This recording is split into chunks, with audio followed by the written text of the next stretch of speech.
Good evening, Smite fans. Welcome to the Upper Division final of the Galeria Smite League. This is Season 2. This is the Upper Division final. My name is Haunting. I am joined by Vileblood. Vileblood, how is it going this evening? I am very good. How are you? Not too bad. Excited to be here. This final looks great. These two teams look really, really strong. We're looking at the players on them. And we've got some exciting talent lined up for our cast as well that I am really looking forward to introducing. Yeah, there's a lot of all-star players in this run currently. Like, I'm pretty sure all these previous players were champions in Season 1, or however they are on separate teams. So, got a lot of all-star players, and then looking at picks and bans already, they're just flying already. Absolutely. Don't want to get too stuck into setting the stage for this one because we do have picks and bans to talk about, but I think it's worth saying that our winners dropped only one game in their run through the upper side of the bracket. So they are putting on a bit of a clinic, it seems like, in competitive games so far. And then just to highlight that the Daves, the team on the loser side of the bracket, managed to come back and beat one of the teams that knocked them into loser side. So showing a lot of resilience there as a team, a lot of good mental. Yeah, and it looks like we're one ban off from concluding the phase 1, but so far looking at these bans, these are all very standard bans. These are currently top of the meta picks, and considering this is the best of the best that GSL has to offer, it completely makes sense these are on the table, and we are opening up with Thor. Who, I suppose it's a little surprising, made it through that ban phase, but as you say, you've got to pick your poison at some point and let one of these strong gods through. Is Thor the one that you're happiest fighting in a situation like this? Yeah, I mean, Thor has flex potential as well. It could go solo, it also could go jungle, good initiates into fights, gets a lot of picks, has a lot of mobility, so it can be very safe. And Daves are looking for the Cthulhu, possibly, with Cthulhu and Morrigan being locked. Right, so this is a pretty classic combo that we see at different levels of competitive, is the Cthulhu Morrigan, because 1 Descent into Madness is good, but 2 Descent into Madness is that's a real lot to deal with when you're the enemy team. So they're locking in their support and their mid here. What's the response to something like such a clear combo being put down in front of you of your Order of the Blight?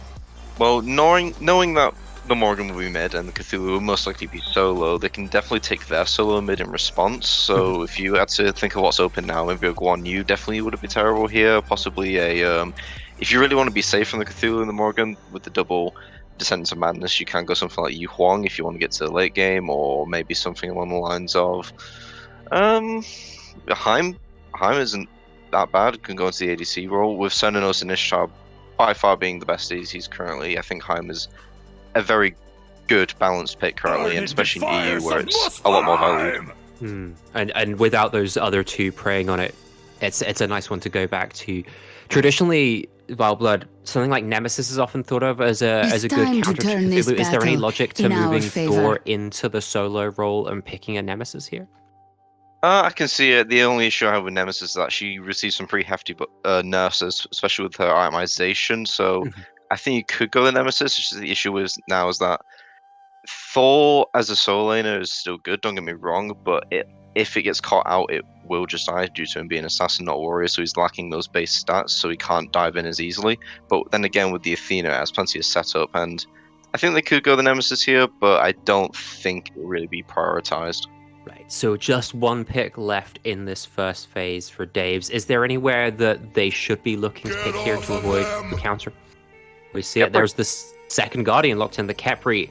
One of those gods who feels very resistant to nerfs. I know we saw some Khepri nerfs throughout the season, but the Scarab's Blessing just seems to offer so much utility that teams still prioritize this god regardless.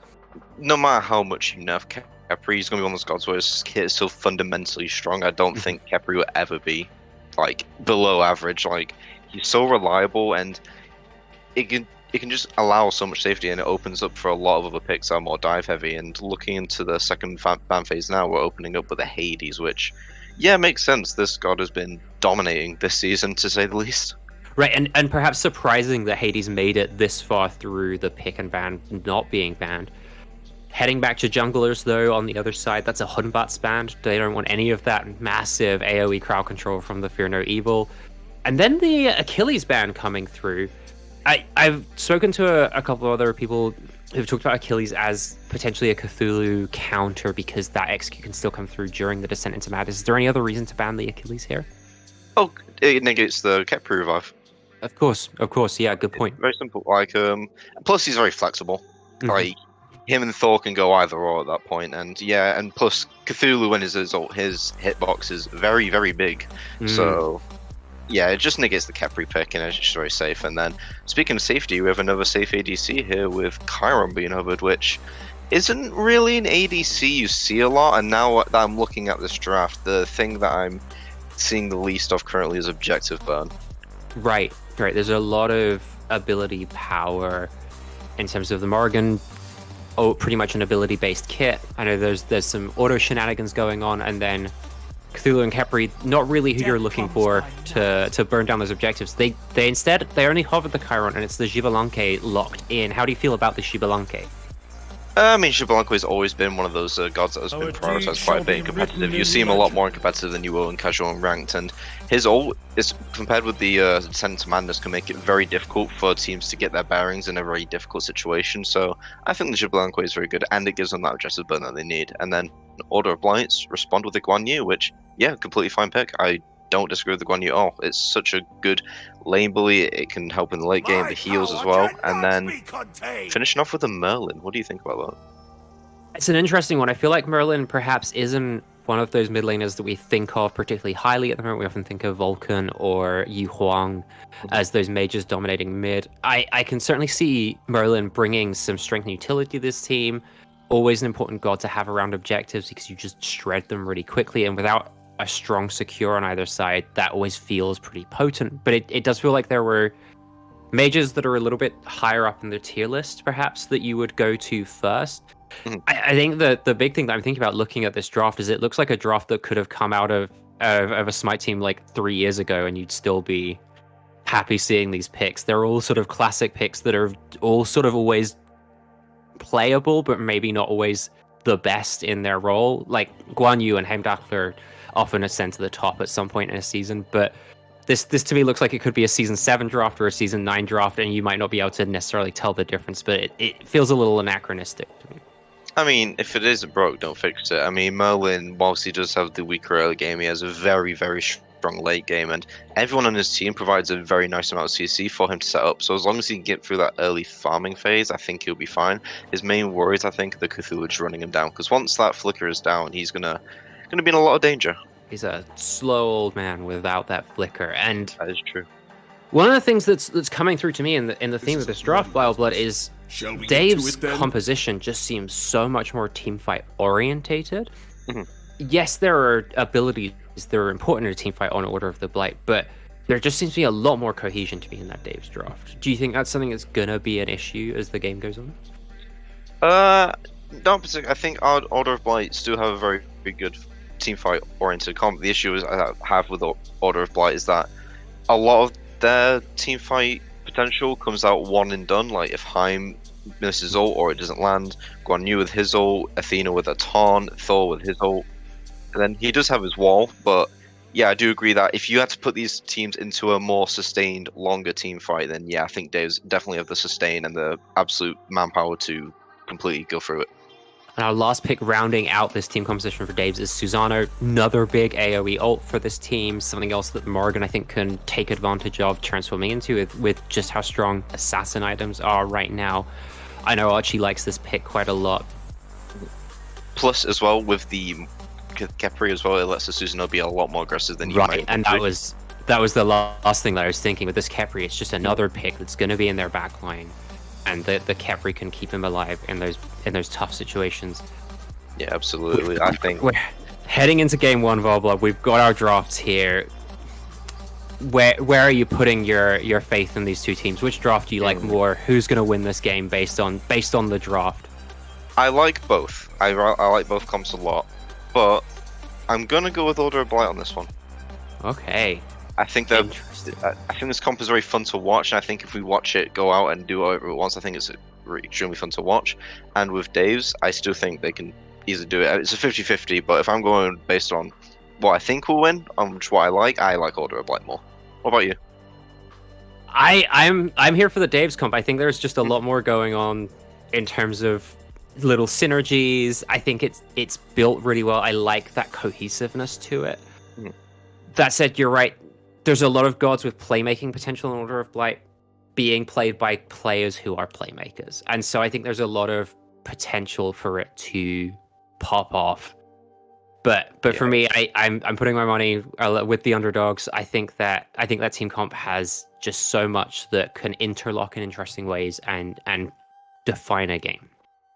Yeah, I agree. Well, let's not theorize it and let's get into this game now with Dolson and Zats on the table, and we'll see you in game 1. That's right. Let's jump right into it. My goodness, we have finally arrived. My name is Dolson. I've got Zats with me for game number, I guess, 2 technically, because Order of the Blight have that one game in hand coming into this game. And that's a massive advantage. Look, you got the favorites, Order of the Blight, coming in on a 5-game win streak. Dave's losing in the quarterfinals, making a run to get back up to this point. And Zats, the Des did a lot of breaking down of where some of these compositions might find their strengths. But one thing that I feel like I kept hearing echoed is team fight potential from the underdogs, from this Dave's draft, could be the difference maker later on in the game here in game 2.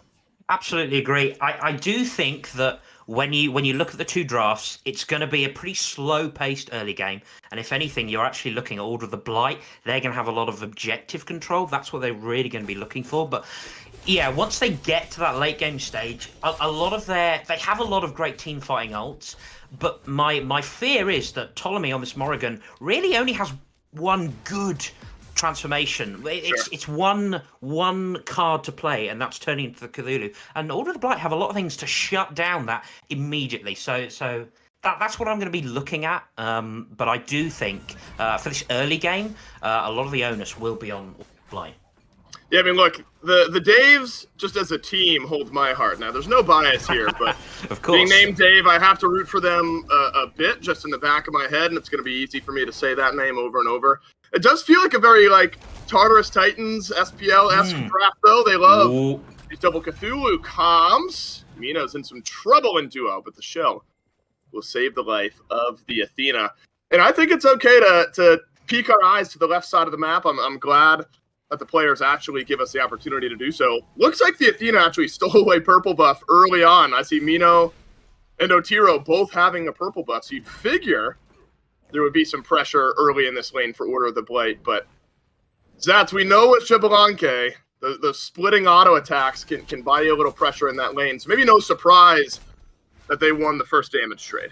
Yeah, and I think the Kepri as well. Very, very good level 1 for wave clear. And that's why it's quite a nice play from the Athena to steal that purple buff. And the fact that Dave's, all they need to do is drop a little ward on there, and they know that's coming. But Disco Ferry wasn't able to react in time, still has the hog up, and it's a little loss, and they won't be too worried. But there is a gank coming from Archie Baker, but not too worried. This lane is going to carry on as is.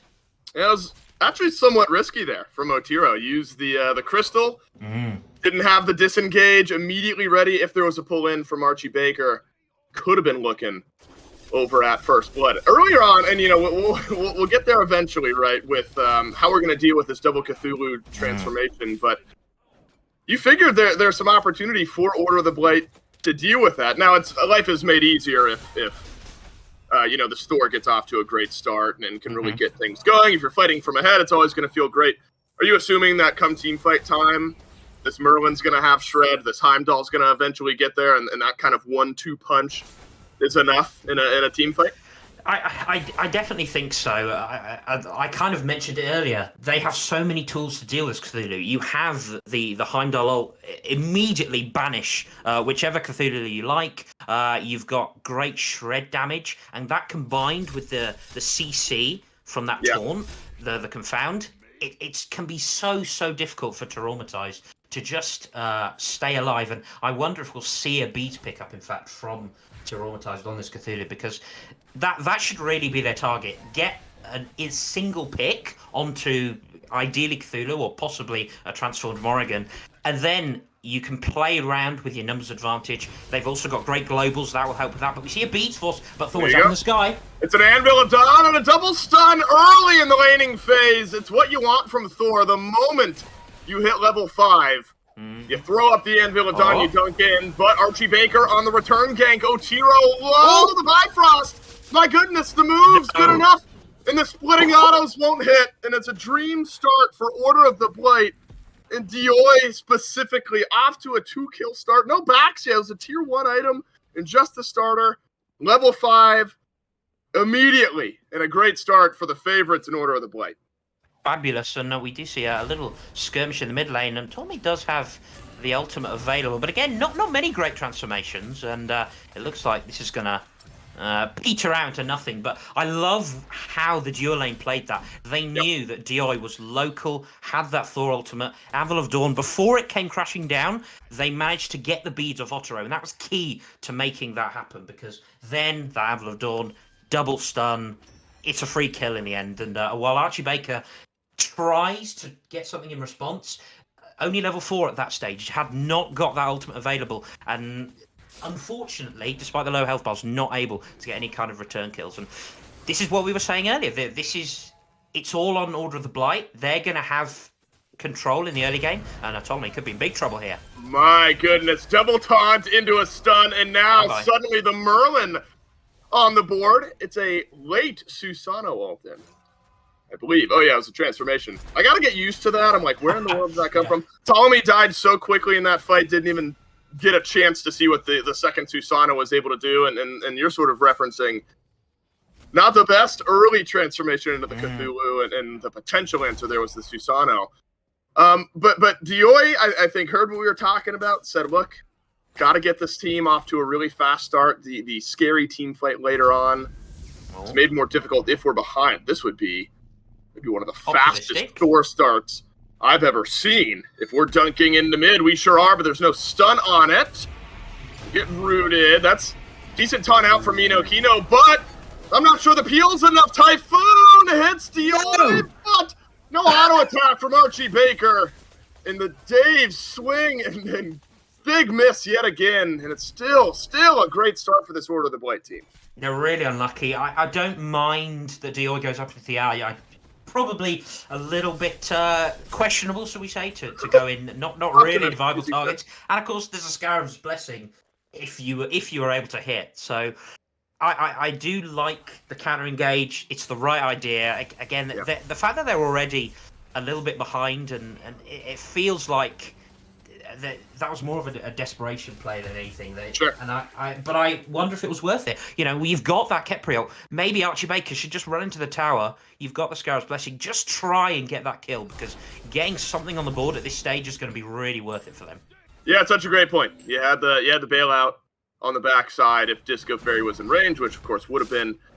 But Dave's now searching for a way back into this game. I mean, it's an early 1.2, 1.3K gold deficit, so it's not crazy just yet. Now, I am curious your thoughts here, because we've seen Thor this past weekend during SEC qualifiers, weeks prior during Phase 3 playoffs in the SPL. And if I'm remembering correctly, which I very well might not be, that's a missed ult from Otero, and actually a 1v1 in duo. Don't get to see these all that often. Doesn't like his odds, but maybe just buying time for Minokino to rotate in. And the Bifrost, flashier than anything else. And a kill over to Order of the Blight. This is where the game can start to come unhinged. You want to delay out this Heimdall as long as possible, but got an early gank, and we'll call it a solo. I mean, Minokino was there to help set up, did 99% of the damage to Otero. And now this Heimdall stacking up quickly on the Devourer's Gauntlet. I'm pretty worried. You don't want a Shibalonke to fall 2 behind, as we see Thomas Flop again under a little bit more pressure. This is where they're going to have it on this Morrigan, but there's a dunk. This is a breakneck pace from Order of the Blight. Dive! Another transformation into the Susano. Tommy's not feeling it just yet on the tower dive. Now a couple opportunities to maybe do so. Will not take the escape clause with Disco Fairy out. So we've seen, it really is Dioi setting the pace, which I guess is what you expect on a Thor. Archie Baker kind of hovering in the range for these counter ganks, but when you write up a script of what you want your Thor to do post level 5, Zats, it feels like this is it. This is exactly what you want, and Dioi has really set the stage, pulled about a level ahead, and it's really gotten the map going. Ignored the solo lane a bit, but expected when it's a Guan Yu and a Cthulhu, and really feels like Order of the Blight finding a great way to play through their jungle. And that was something I was wondering about, is who do you target? Do you target the Morrigan, or do you actually shut down the Cthulhu? Because again, that's another way of countering it. But actually, Guan Yu, pretty happy to scale pretty much just as much as this Cthulhu, so I don't mind that. But yeah, it's all on Dioi. And Thor is one of those junglers you kind of put into that class of character that has these big impact ults that actually need to be used on cooldown whenever possible, just to burn relics, and that can help the rest of your team as well. And that's why I'm really happy with what Dioi's doing, despite the fact that Dioi's gone this slightly slower Transcendence build, where you see Archie Baker on the other side. You've got this Jotun's Wrath probably going into double, maybe triple pen. We've seen a little bit of that, but yeah, it is a little surprising to see a Thor stacking Transcendence still willing to commit so much to these fights, but I really like what I've seen so far. I'm glad you bring it up. I was going to ask about the Transcendence, and we got brutally interrupted by a solo kill over in the duo lane. It seemed like that was a bit premeditated, though, from Dioi. Left with the tier 1 Transcendence, and then after the double kill, I figured just had enough to go ahead and complete it. Yeah. And then into the Mace Tree after that. Now, eventually you'll get to a point, I assume. Could see another solo here as Daffy Ducker's got to use the beads. Otilo with the sword on the fadeaway. Now the duo lane's getting unhinged. When a Heimdall can walk forward, ult you, drop Jabalanke to 0-3. You're in a real bad spot. Wonder where Dioi is hoping to go. Just over into the mid lane. And a rare miss on a Thor dunk. This time no one to initiate on. But, you know, it's about sending a message. Ptolemy has now realized they're not allowed to step up very far here in mid. Absolutely. Again, it's what you want to see, and I like that they're pressuring out the Morrigan, because really, she has a decent early game, and this is an early goal for your call. Disco Fairy is local, but what's a Kepri going to do? Surely not steal. You just cast her curse now, but up goes the other Thor over the Blight, gets the Gold Fury, and the stun looks fantastic from Ptolemy on the Thor transformation, but looks don't kill in this case. It's Disco Fairy being chased down and uses the shell. Might have been safe, but Dave's an opportunity for a steal. I think Ptolemy maybe needed to, but comes up just short. Now Otiro. This is getting real bad for Daffy Ducker. Dashes away. You're going to have an ult in from an Athena here in just a moment. Disco Fairy not much better off. You'll have a Kepri res, and that might make the difference. And the Athena minions did not proc. That is so unlucky. The game has come unhinged. An Order of the Blight running through the jungle, really through duo now, as Otiro on a Heimdall at like level 12 at 11 minutes. I'm not used to seeing this, but 3-0-2. We're talking a lot about Thor. This Heimdall's already arrived, though, early in this game. Frightening to deal with, and clearly impossible to deal with. It's fair to say that Daffy is possibly a little bit far up, invading purple buff there. In fact, no, I'm completely wrong. That was their own purple buff. So, but I would still argue far up, though. That's right. Too far up on your own side of the jungle. Archie Baker survives. Poor Susano has just been relegated to farming their own side of the jungle. And as we just talked about with Daffy Ducker, I'm not sure far up is where Susano even wants to be here. Luckily, now here's the silver linings for Dave's. Despite falling 4,000 gold behind at 12.5 minutes, which is absolutely absurd. You've kept level parity in the jungle. You've kept level parity in mid lane. And so maybe it's about if Order of the Blight can get this high. You know, that's where all the level lead is right now. Is Heimdall 302, a lot of the gold in his back pocket as well. And so getting Otiro involved elsewhere on the map, got to be priority one, but we're not used to seeing AD carries rotate out this early. So maybe still some advantages from mid to right for Dave's to find. That's a very valid point. You're really thinking about, can we fight while Otiro isn't around? Right. Because the longer it goes, the sooner he's going to rotate. But dunk in.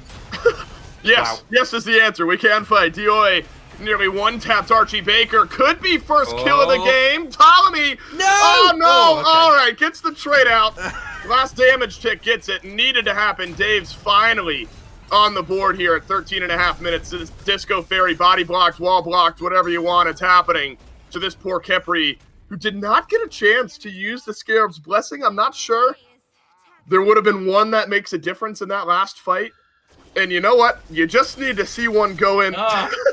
All right. Well, look, we could never spec the left side of the map again for the rest of this game, and I would just assume there's a solo kill happening if both of those carries are in lane.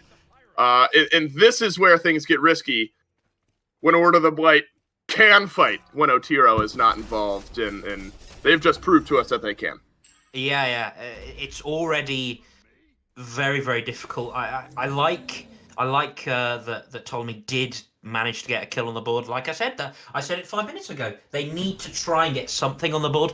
They've now done that. I also think your point about Khepri, we're seeing the reason why Khepri isn't actually being prioritized quite so much anymore. Because I think you have to play Khepri in a very particular proactive way, and unfortunately we're just not seeing it. And I was yelling earlier at people to dive towers while you've got Scarab's Blessing up. You need to do that, but Mex has used the dash, but cavalry charge should keep him relatively safe and no harm done. Part of my brain, and it's the wrong part, was hoping Archie Baker would take that jet stream in there, but again, that's the incorrect standpoint to have. As now the Daves, you get a moment to breathe just because both the Fury and the Pyromancer are down, but we've been already shown this game that specifically Dioi and the rest of Order of the Blight. Oh no! Does that mean? Yep, that means that Otiro. My goodness, Otiro's got fully stacked divas and double shurikens, and going into the next crit item before Daffy Ducker has even completed their third item here. There's a bit of a canyon being built over in the dual lane, a 4-level lead. This actually might be the fastest level 20 I've ever seen. If Otiro is able to keep farming up, stealing away purple, stealing away farm. Oh my goodness, a beefy crit. And this is where the Daves can maybe make up some ground when Otiro's not involved, but Ptolemy, under risk of being dove. You have to, you're so far ahead, make it happen, send the hammer back. But Dioi won't take the chance, does hit the wall, and the taunt from Mino Kino. As good CC from Order of the Blight funnels its way between a tier 1 and a tier 2 tower. So many low health bars. None of them killed off. Luckily, a red buff to invade, because otherwise, despite a lot of damage, Order of the Blight weren't getting much over in mid. No. And a Fury.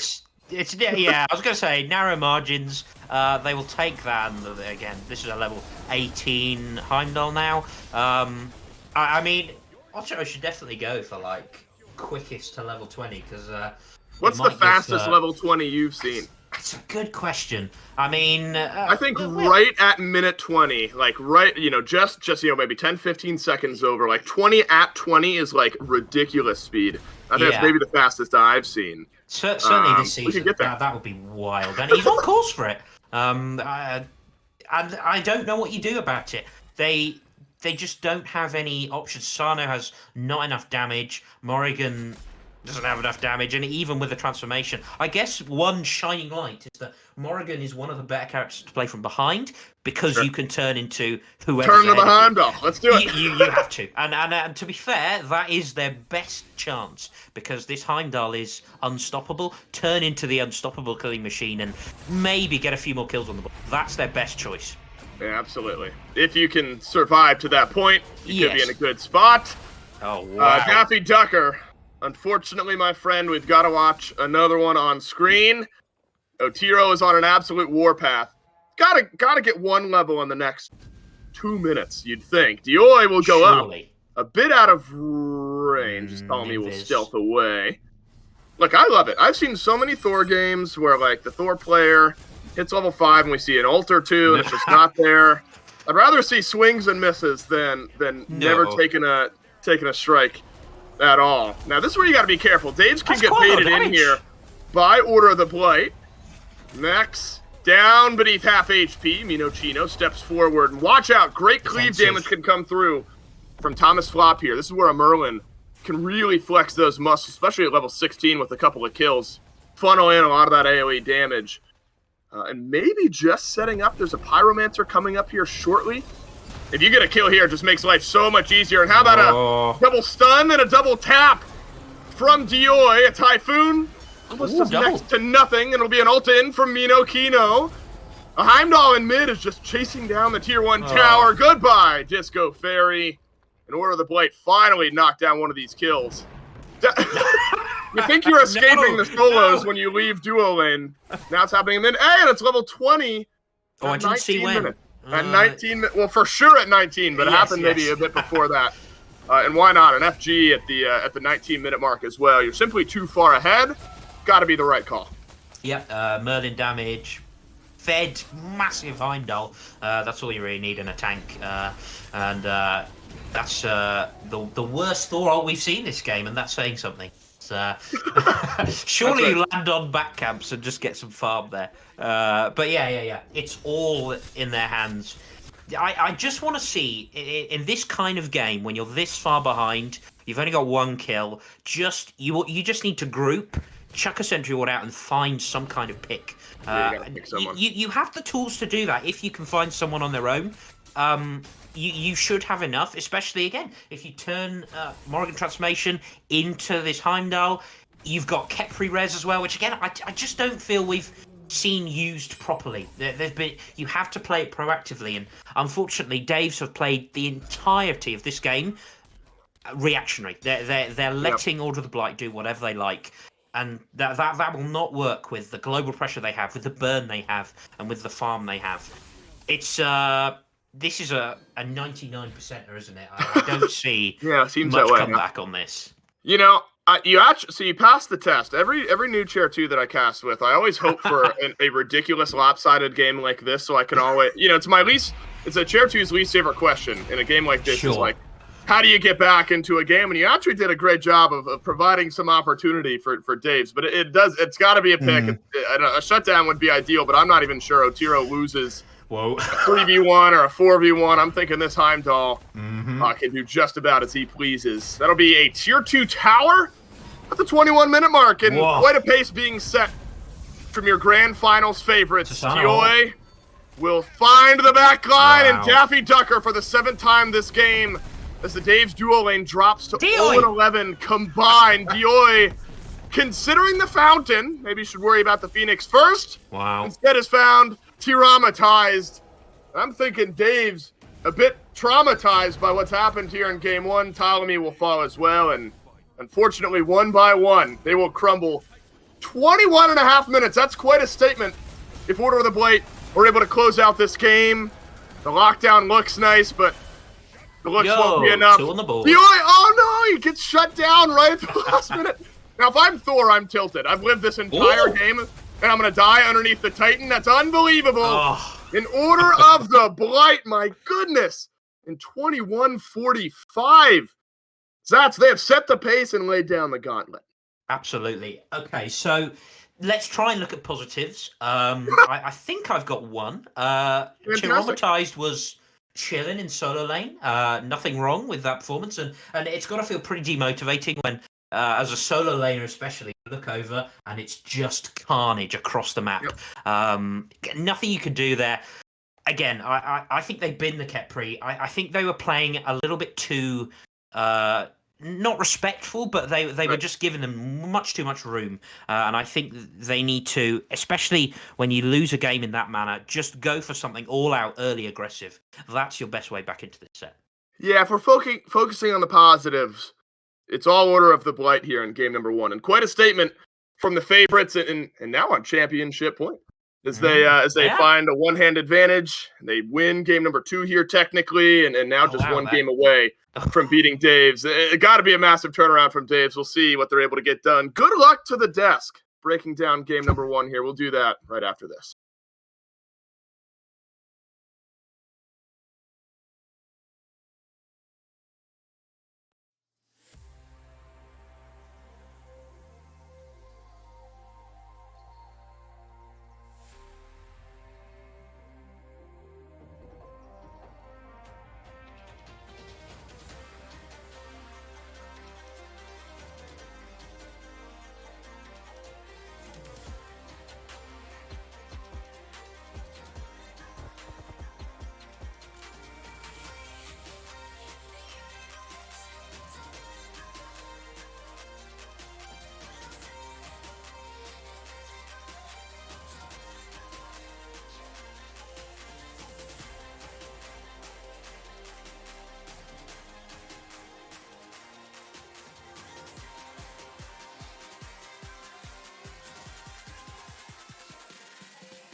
Welcome back, Smite fans. That is game 1 in the books between Order of the Blight and Dave's, moving Order of the Blight to 2-0 and match point. I'm haunting back again on the desk, joined by Vileblood. And Vileblood, that game was a little more one-sided than I was expecting coming into this thing. Yeah, I didn't expect that much of a one-sided match, to be honest. And to be honest, it looked terrifying to be on the other end of it. I think I have to agree. For me, this was really the story of the two Norse gods, though. Arturo 6-0-5 on the Heimdallr, and then DOA 6-1-4. We'll call it 6-0-4 for the sake of how the game went, because it was one death at the end with Archie Baker going for that desperation play. These two combined just felt like they were the runaway train on the side of Order of the Blight, and there was no real answer to either of them, and they were just able to exert firm control over the map. Do you think you come in banning the Thor, banning the Heimdallr, or do you think you've got to find answers somewhere else? I think banning the Thor is definitely worth doing because its mobility and the amount of setup it managed to provide for his team was definitely worth it. I have no doubt, though, even if Thor is banned, Dione would definitely still be a terrifying jungler, and then the Heimdallr was insane, so I understand banning that, but if you ban away Heimdallr, you don't really want to give him something like the likes of like Ishtar, Cupid, or Cernunnos because he is quite clear he's a cracked player. So if you give him something along the lines of one of the strongest ADCs in the game, then I don't think I'm ready to see that. Do you think then there's perhaps an argument to? I know that there are tiers within the class. Mhm. There are some gods that are better than others, but when it comes to how they function late game in Smite, there's an argument to which a hunter is a hunter, and Mhm. they're going to do hunter things regardless of which hunter you're on. Oh yeah. At that point, do you actually change your draft strategy and just say, you know what, give Otira a whatever, and we'll change our macro strategy to shutting down the duo lane, and then we can focus our draft on banning out someone like DOA, banning out some of the other impact threats that this team can throw at us? Yeah, that's definitely a viable option. I think keeping down Order of Blight's dual lane should definitely be a priority because once they got even the slightest lead, they just ran away with it. They controlled the map. They burned every objective they got the chance with, and it's just even then, like Thomas Flop with the Merlin still played extremely well. The Mech Z on the Guan Yu was still pumping out damage. It was still being an incredibly good front line. So I think even if you try and focus on the dual lane of Order of Blight, then mid and solo are still going to be very dangerous. But understandably, I do think that is the way to go. And if you're looking to regroup, I know Zat said it at the end of the cast, you've got to come up with something aggressive if you're on the Daves. What picks are you prioritizing for the Daves to really turn this game around? What you're there, let me put you in the coaching booth. You're deciding your draft strategy for this game. What are you prioritizing? What do you want first pick if you're trying to rally the troops and come out for a win in game 2? I think Maui might be something might be worth looking at. It's just that I do agree with Zats in his previous point, where I think the Khepri should just be kind of discarded at this point because it doesn't really allow for as many proactive plays as you much. I think Maui does kind of remedy that in a way where he has a lot of crippling with his hook, because single down one person, then with Mystical Luar gives a lot of PU and a lot of setup for his team, and then with his 3 massive stun and AoE, and then his ult is just ridiculous with landfall where he just pulls so many people. It will allow the support of Dave's to really play aggressive and try and set up. And then I'd also maybe not look at the Cthulhu again because whilst it is strong late game, it's just quite clear that Order of Blight will not let them get to that late game. Right, they just didn't relent at any point. It was a quick lead for Order of the Blight, and then they just choked them out across the map. If you are Order of the Blight and you're looking to close this thing out, I know you said earlier in this broadcast, if it ain't broke, don't fix it. Is there anything in that draft that you'd look to maybe change up? I feel like there's possibility that maybe the Guan Yu wasn't as impactful as it could have been, but then most of the game wasn't really played around the solo lane. So is there anything you change about this, or do you just try and run this back as closely as possible? I think they can just run it back, honestly. I think there's very little they can really change here. Like, again, if it's not broke, don't fix it. I don't think they're going to get that until I come back. I think at least either Thor or Heim's going to be taken away. But overall, I think Order of Blight played their comp really well. They knew what their strengths were and they played to them. Yeah, I'm really excited to see how they decide to move into this game. Hopefully, we can find that out in the picks and bans phase when we move down to that. Then we will throw over 2 picks and bans and start breaking down these two teams as they show us what it is they are going to prioritize heading into game 2. So thinking about these bans, we saw Ishtar, Kernanos rightly prioritized, Maui, Daji. Do you think there's an argument for replacing one of those with the Thor in this first ban phase, or do you think because Dave's in our first pick, they can try and get the Thor for themselves?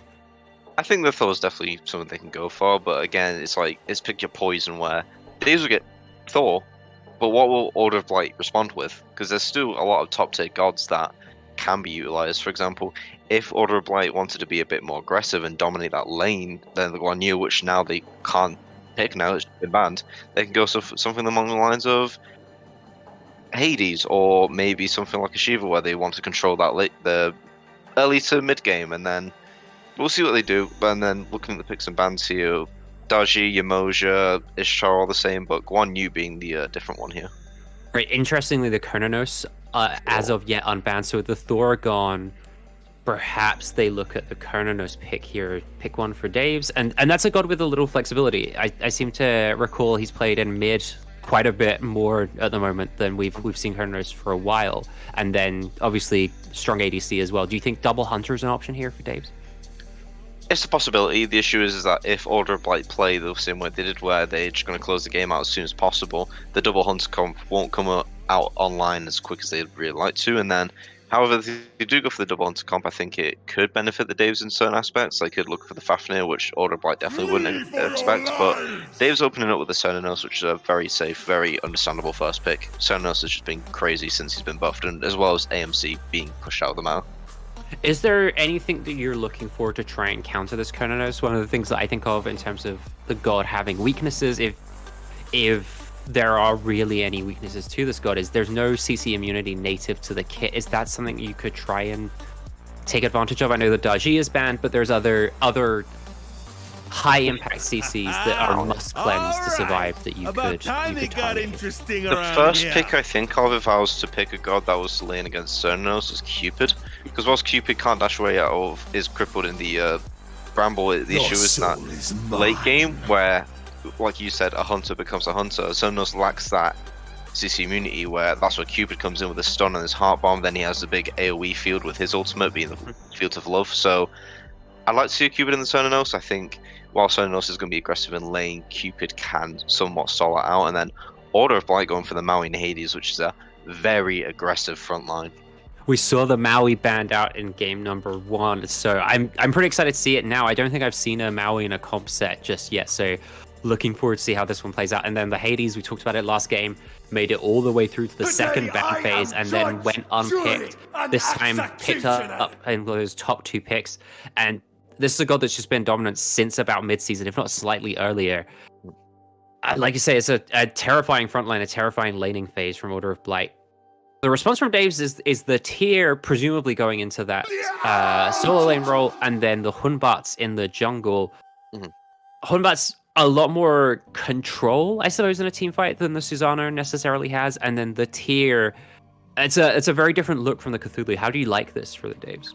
I like the tier. It's a very safe pick into the Hades. They're both just going to AFK farm. They're not really going to interact with each other. And then when it comes to like game 2, Armatize can infect the team fight, swinging them around, doing a lot of damage, being a lot through mobility over then. The Humbats, I'm not too sure of, because if Order of Blight, again, play aggressively, this Humbats doesn't really come online to level 5. And depending on how much he loses until then, he might become an ult bot. And even then, Order of Blight might get to a situation where the Humbats ult really won't be that useful for them. And of course, Order of the Blight going with something that ain't broken. They're picking back their Heimdallr. Yeah, that Heimdallr was so impactful for them last game. And thinking about what you asked for, I know it's not the Cupid, but you got a big CC in that Journey Through the Realms. And, you know, you hit Kernanos with it once, maybe the beats come out. And then every time after that, there's no way of CC immuning that ult for the Kernanos. So we know Otira likes to fight in this lane. This seems like a really great matchup for him. Oh yeah, no, I think Heimdallr is a completely acceptable pick here. Again, it's like what you said, CC immunity, going to Cernunnos, and then, it's proven talent, right? We've seen it in game 1. We don't have to worry about this Heimdallr.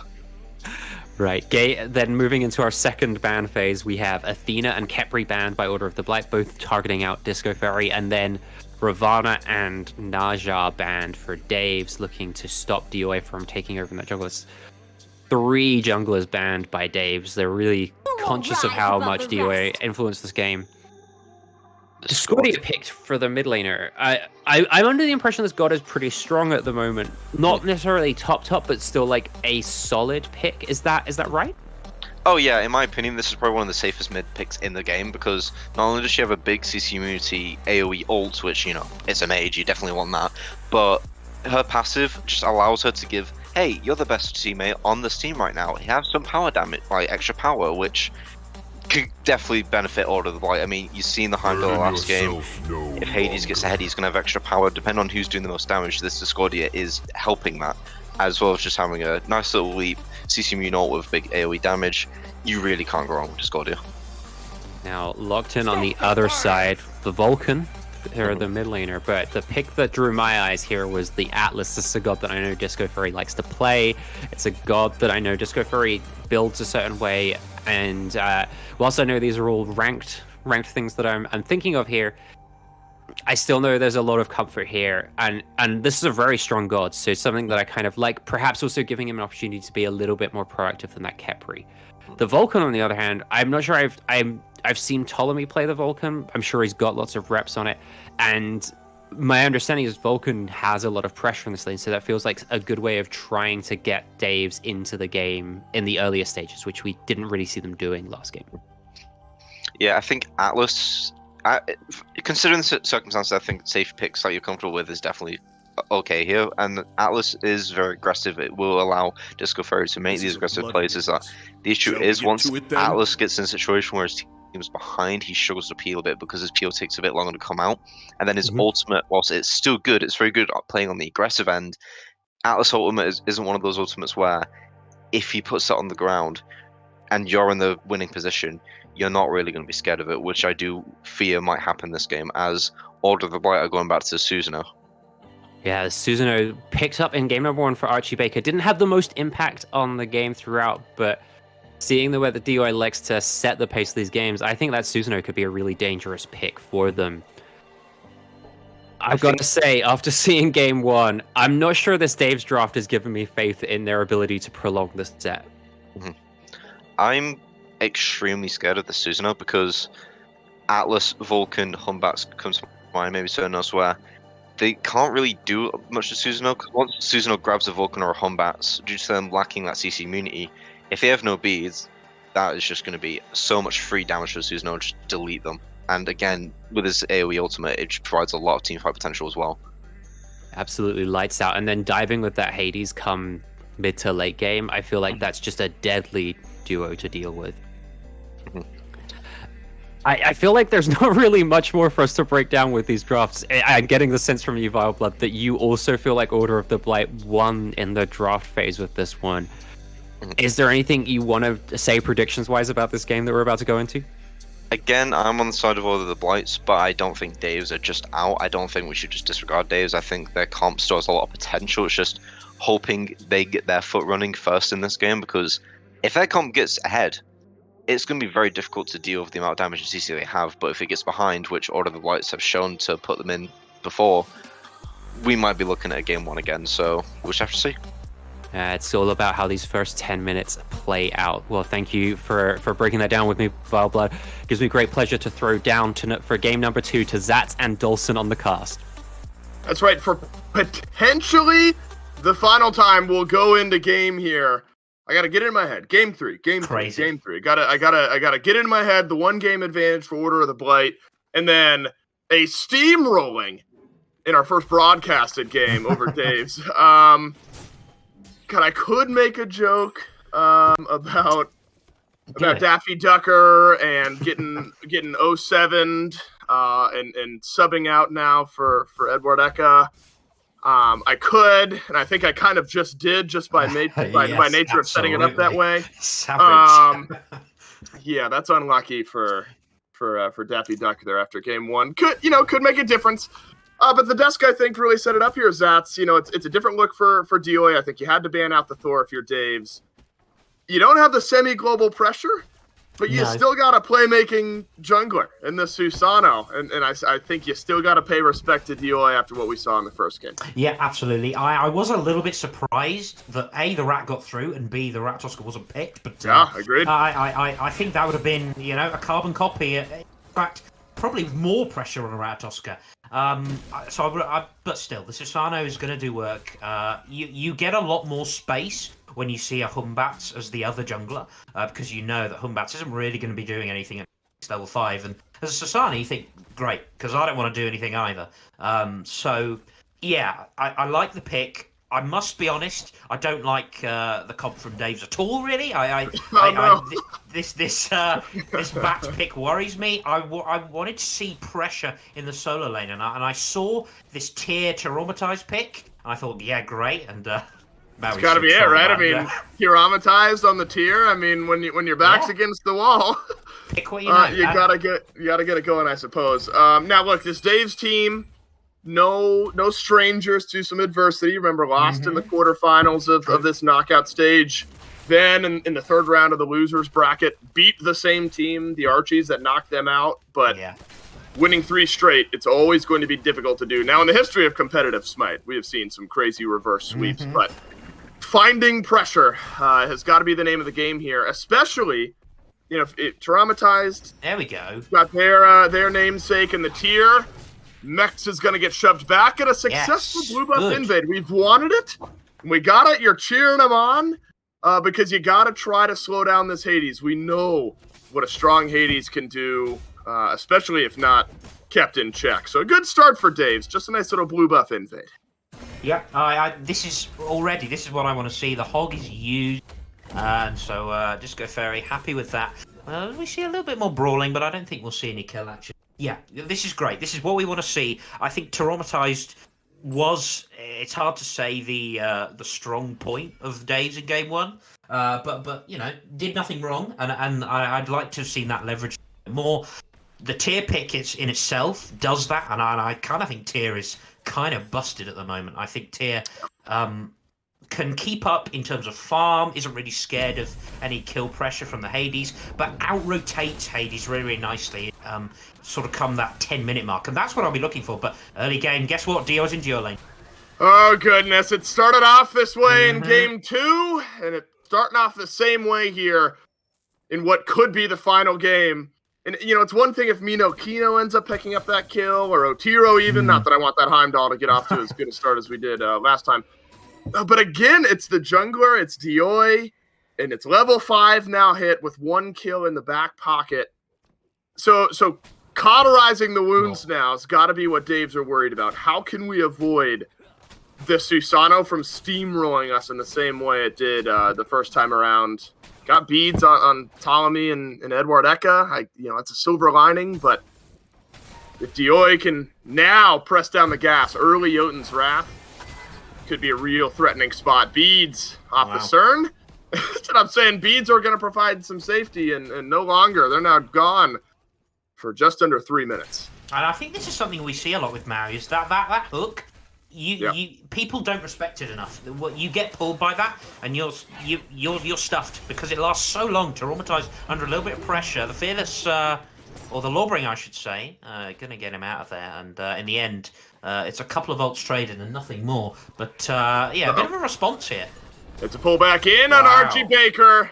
And we saw none of this last game. No solo lane pressure at all. And now these blue buffs under constant contest. Wow. Blue buff gets reset here, actually. Good Fearless from Traumatized. But Dewey actually pulls him back in. A couple more autos is all he needs. And how about the rotation through from Order of the Blight?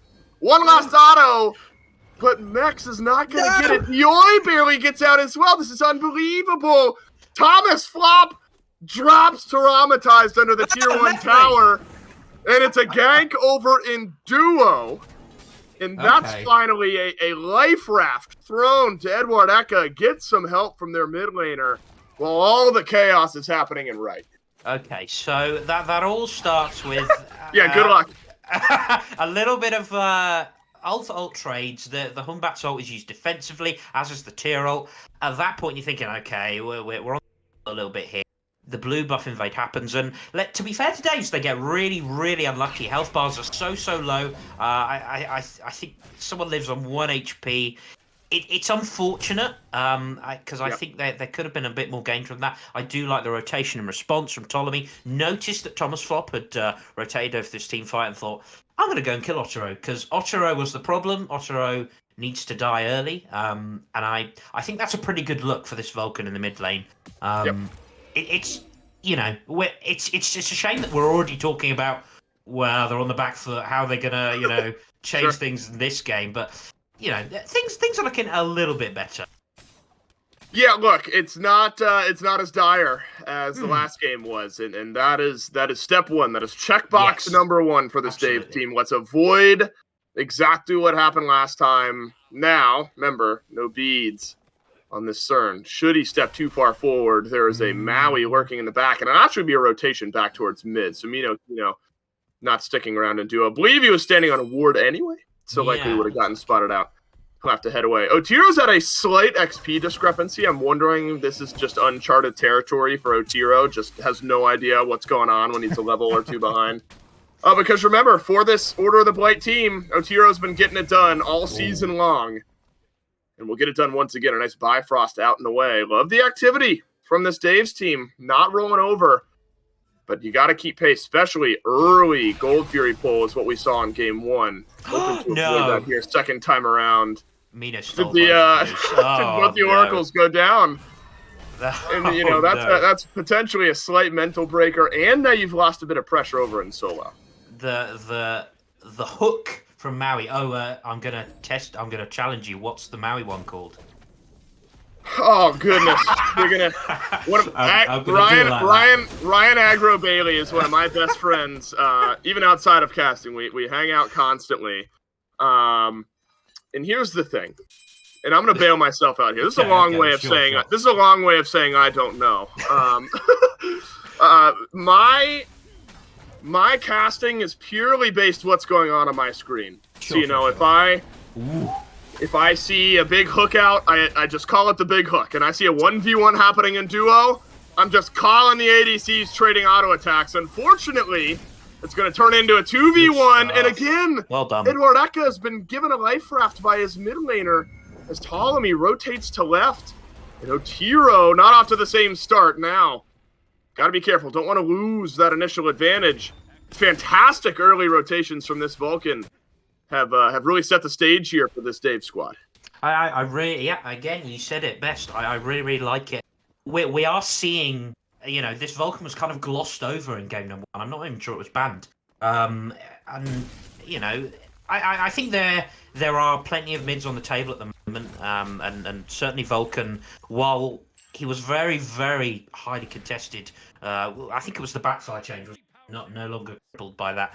That boosted in popularity. He's come back down a little bit, but the sheer damage output you have, and it's worth pointing out with this Divine Ruin rush as well that Ptolemy has gone for. And I really like it, trying to leverage that early game, clear and rotate and try and get some kills on the map, because with how game 1 went, you want to just feel that you're on a character that you can do it by yourself. You can one-shot someone if you hit everything, and it's a pretty good look for them. And we keep saying this is a much better look when you compare it to game number 1.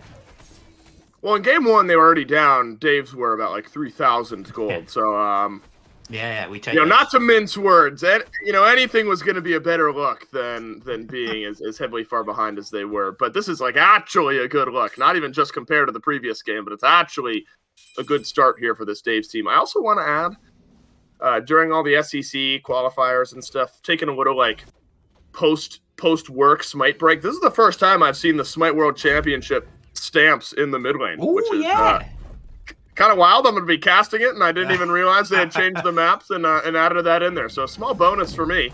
As a Pyromancer, it would be a nice bonus for this Order of the Blight team. Potential steals across the board. No. None of them will take away the objective, though. And so the first neutral objective of the game to Order of the Blight. Now, 3 ultimates got spent there. There was a Hunbaton left that used the Fear No Evil and got beads off Otero, but you would take your chances, I think. Ptolemy, I'm not sure if that's a blind fire on the Pyromancer, got close. but unable to steal it away. So a small win to Order of the Blight. Otiro dodges some autos. Edward Eka's got to dash away. This has been fiery in the duo lane so far this set. Fiery is better than one-sided. It's That's true good. for us. I'm enjoying it. They're a little bit unlucky, actually, Dave's, not to steal that Pyromancer. We see, oh, that could be a kill. Oh, it could be. The fear, though, is great. Oh, no. Oh, it's devastating for Tiramatized. Did it all right, except the last bit. And Max comes out of it strong. The fear sent Tiramatized running, and the Lawbringer not enough. Goodness. So it's not solo kills in the duo lane. It's solo kills in the solo lane. And what you're really hoping here, Zats, is that is not a game-breaking moment for Tiramatized. Already had a death on board, now 2. And Mex, who was under early pressure, stands strong, able to grab a kill, and the Hades rolling a bit. That kind of feels like it really could set the tone, because it's so unfortunate. It was absolutely a kill if those beads weren't available. And you know, we often talk about you know, we see teleports, we see blinks, we don't always see beads, but it's not paid off until now, and it swung this entire lane. Mex already had a little bit of a lead. Now Traumatized, unlucky, but doesn't get the kill. I also, if Traumatized has the starter slot item in the first slot, absolutely wins that. Uh-oh, another 1v1 turned into a 2v2. Both junglers, Typhoon's good enough from Dioi. And there is no fear, no evil from Archie Baker. So Otiro should be able to get out alive. The hook, that's what it's called to me, by the way, connects on a Disco Fairy. And the Master Fisherman will help keep the Atlas just in range. I knew it was something to do with Fisherman, and it just came to me. And Raise the Earth, that's not the real name, but I'm calling it that. Hands one to Otiro. I love it. Love the aggressive plays from the Maui. In the Order of the Blight, look, you don't have the semi-global presence from the Thor anymore, but they're playing together so effectively as a team. Ptolemy alone way early on the Earthshaker. This is not going to pay off. Goodbye. And now Order of the Blight picking up the pace and in all likelihood a Gold Fury. Okay, so the problem with Dave's here, and I don't think Archie Baker's going to have a chance here. Traumatize is on the way, actually, and could get a turnaround onto Dio. Good beats. And not good enough, though. Susano drops in the Gold Fury. Whoa, they got it. Wait, did Dave's get it? Oh, they did get the Gold Fury. My goodness. It's a silver lining amongst chaos across the map. Wow. Dave steal away the Gold Fury and a kill onto Dioi. So a forgetful couple moments from Order of the Blight. Yes, they get a fantastic fight and a good kill on Ptolemy, but did not do the little bits correctly there around the Gold Fury. And that extends out this game a bit. Gives Dave, that's me, Dave's the team, an opening here in a must-win Game 3. Yeah, and I just think they need to respect the Kernos a little bit more. Edward Ecker has stepped in, looked absolutely stellar on this Kernos pick, and we were a little bit surprised that the Kern was allowed to get through. And it's a simple Bramble Blast, pop it in. It's got a very big AoE, and one tick could have done it. I'm not sure how much of it was done, but it's a good steal, and I just don't think they were kind of respecting it enough.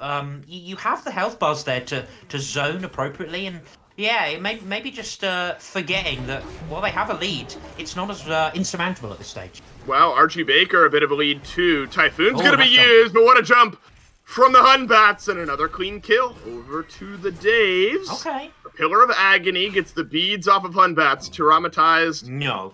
Had the beads down a moment ago. No chance you're turning around a 2v1, right? Archie Baker doesn't want that to happen. And Malik Boy, this is a 2-level lead on the Hades. Traumatized trying to tower dive again. He is, and it's the same result as last time. Run it back, copy and paste. And we're the Blight. And their namesake, Hades. It's the other side of the map here in Game 3 that is now the massive threat. You thought Traumatized may have learned from last time. Unfortunately, may need some more time to study. Unlucky. Again, it's a kill if there's no beads. It's heartbreaking for Traumatized. I just think that now this 3-0 Hades has Book, has Bancroft, has Polynomicon. We might see a Book of the Dead coming up if that's still a thing. Maybe might see a breastplate. This Hades is going to be damn near impossible to kill. Will still deal most of your health bar.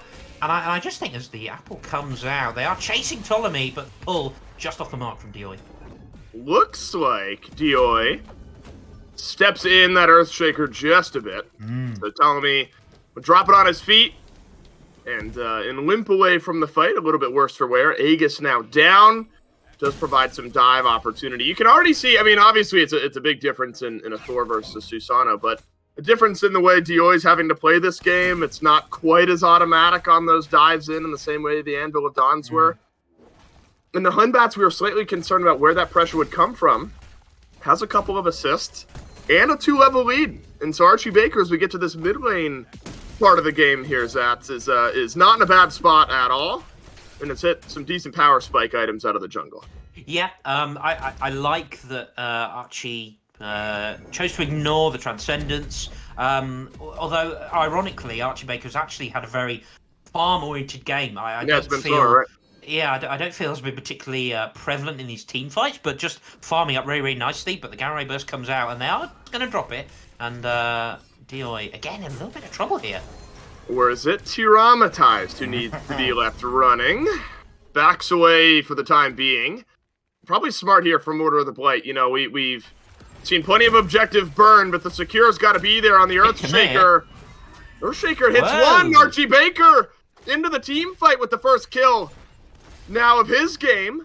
Up and over with the Lawbringer, and Max dropped. Tyramatized with a bit of payback. The last two tower dives didn't work out.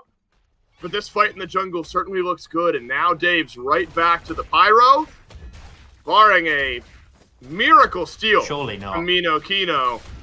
And Disco Bear needs to be careful here. No steal. And Dave's a great last couple of moments here in Game 3. I whisper it very quietly, but we have an even game on our hands. Unbelievable. Yeah, watch out. Easy with that. Sorry. Yeah, we're doomed now. Oh, God, I shouldn't have said anything. No, it's okay. It's okay. I think we're still even for now, and Dave's have stabilized. I think they've... It's an adversity, right? The early game looked better. Still not great, actually.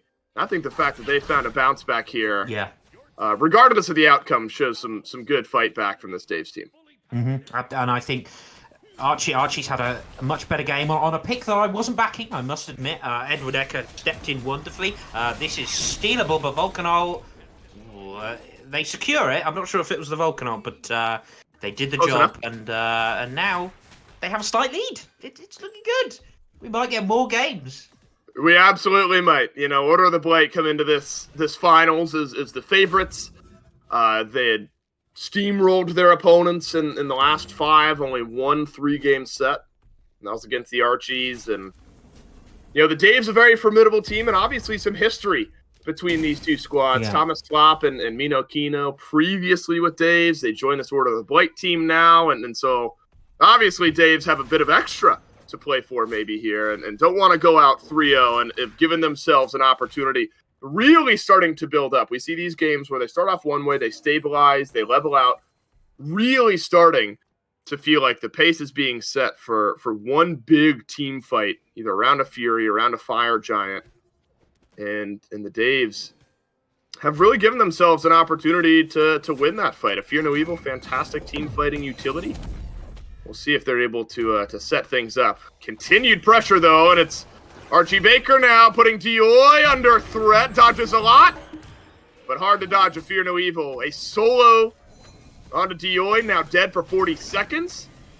Gives the Daves decent little opening here. One-man advantage on the map. Ptolemy's got to use the Earthshaker and the Aegis, but Max pops him anyway. And that's an important answer back from this Order of the Blight team. Not giving up a free kill onto their jungler. Yeah, okay. I don't mind them throwing the bat salt in there, but really it all comes from a really nice hook. Gets the beads, and obviously that's one thing you have to notice about that. They're obviously really well drilled as a team. They're communicating really well, because as soon as those beads are down, Mex is like, I'm going for this. Blinks, dashes, catches Ptolemy, and at that point, there's nothing your Vulcan could do, even with an Aegis. The Apple of Discord as well, thrown in for good measure. It's nice work. it's not really going to affect anything. No real objectives up apart from Fire Giant, and that's a little bit too dicey when the level 19 Hades is on the map. But you've got to say that in this kind of game state, it's hard not to favour the Daves with the sheer circles that they have. You've got to favour that with the CC and the setup they have. One thing I would like is that they need to use their circles a little bit in more sync, where we see a couple of gamma ray bursts, and you think, well, that's when you want to engage on. You want to throw your Fear No Evils and your Earthshakers on. They seem to be a little bit disconnected when that happens. So I'd like to see that a little bit more, but. Obviously, when everyone's grouped as 5, I think it should still favour them.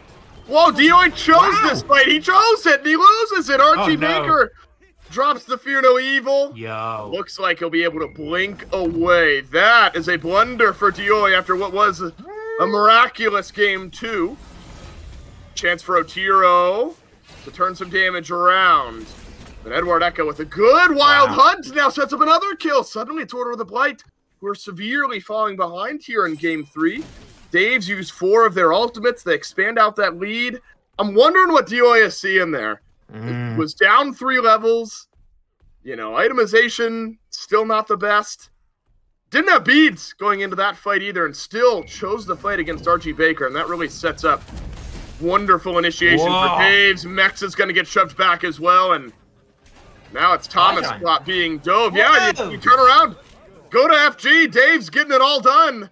Left lane. And I think Otiro knows all he can do now is push out the tier 2 and maybe a Phoenix while this Fire Giant falls. Tyrannitize is backing and actually should get there in time. Has the blink available as well, and I think that'll be enough to stop it. And that means this should be a pretty free FG. DOI, yeah, you don't want to take this fight. Learned from the last time. Tyrannitize defense of Phoenix. This is great. This is really, really good for Dave's. I think the fight after that little pick onto Dio, which we won't talk about too much, the fight after that, Otiro uses the ultimate on a pretty tanky Disco Fairy. They don't really have the numbers, and you think, okay, they might still get a pick onto this Atlas, but there was something I really liked from Tyrone.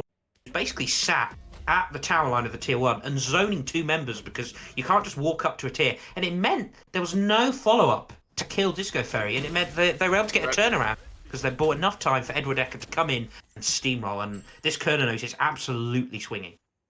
You're really seeing the value, I think, in the Thor ban from Dave. And again, I'm with you. I was scratching my head. I was thinking it'd be a Ratatosker for sure, but was not.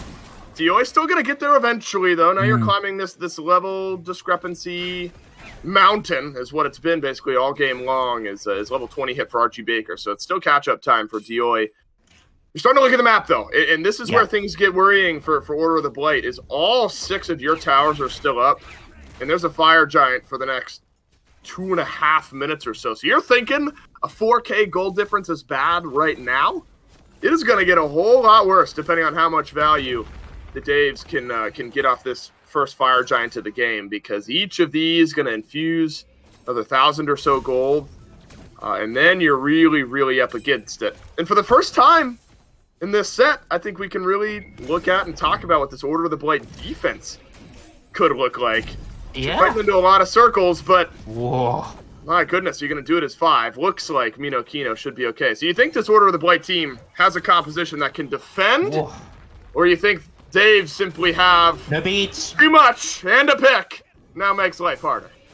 Yeah, I think they can go for this Phoenix here. I think Discord is okay, and not quite. Earthshaker just off the mark, but again, look at the damage that's coming out from Edward Ecker.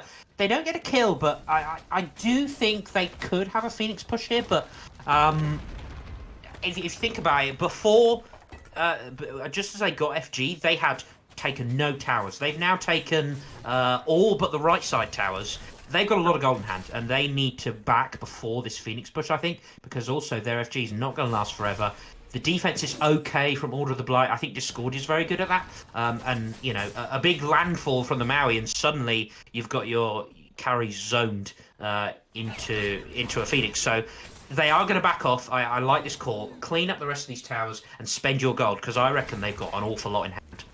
I have to imagine as well. It's still a theoretical gold lead. Yeah, exactly. So they're able to actually go back, spend things up. Order of the Blight, though, probably smart to not overextend here. So all 6 of the towers on the Order of the Blight side of the map will now drop.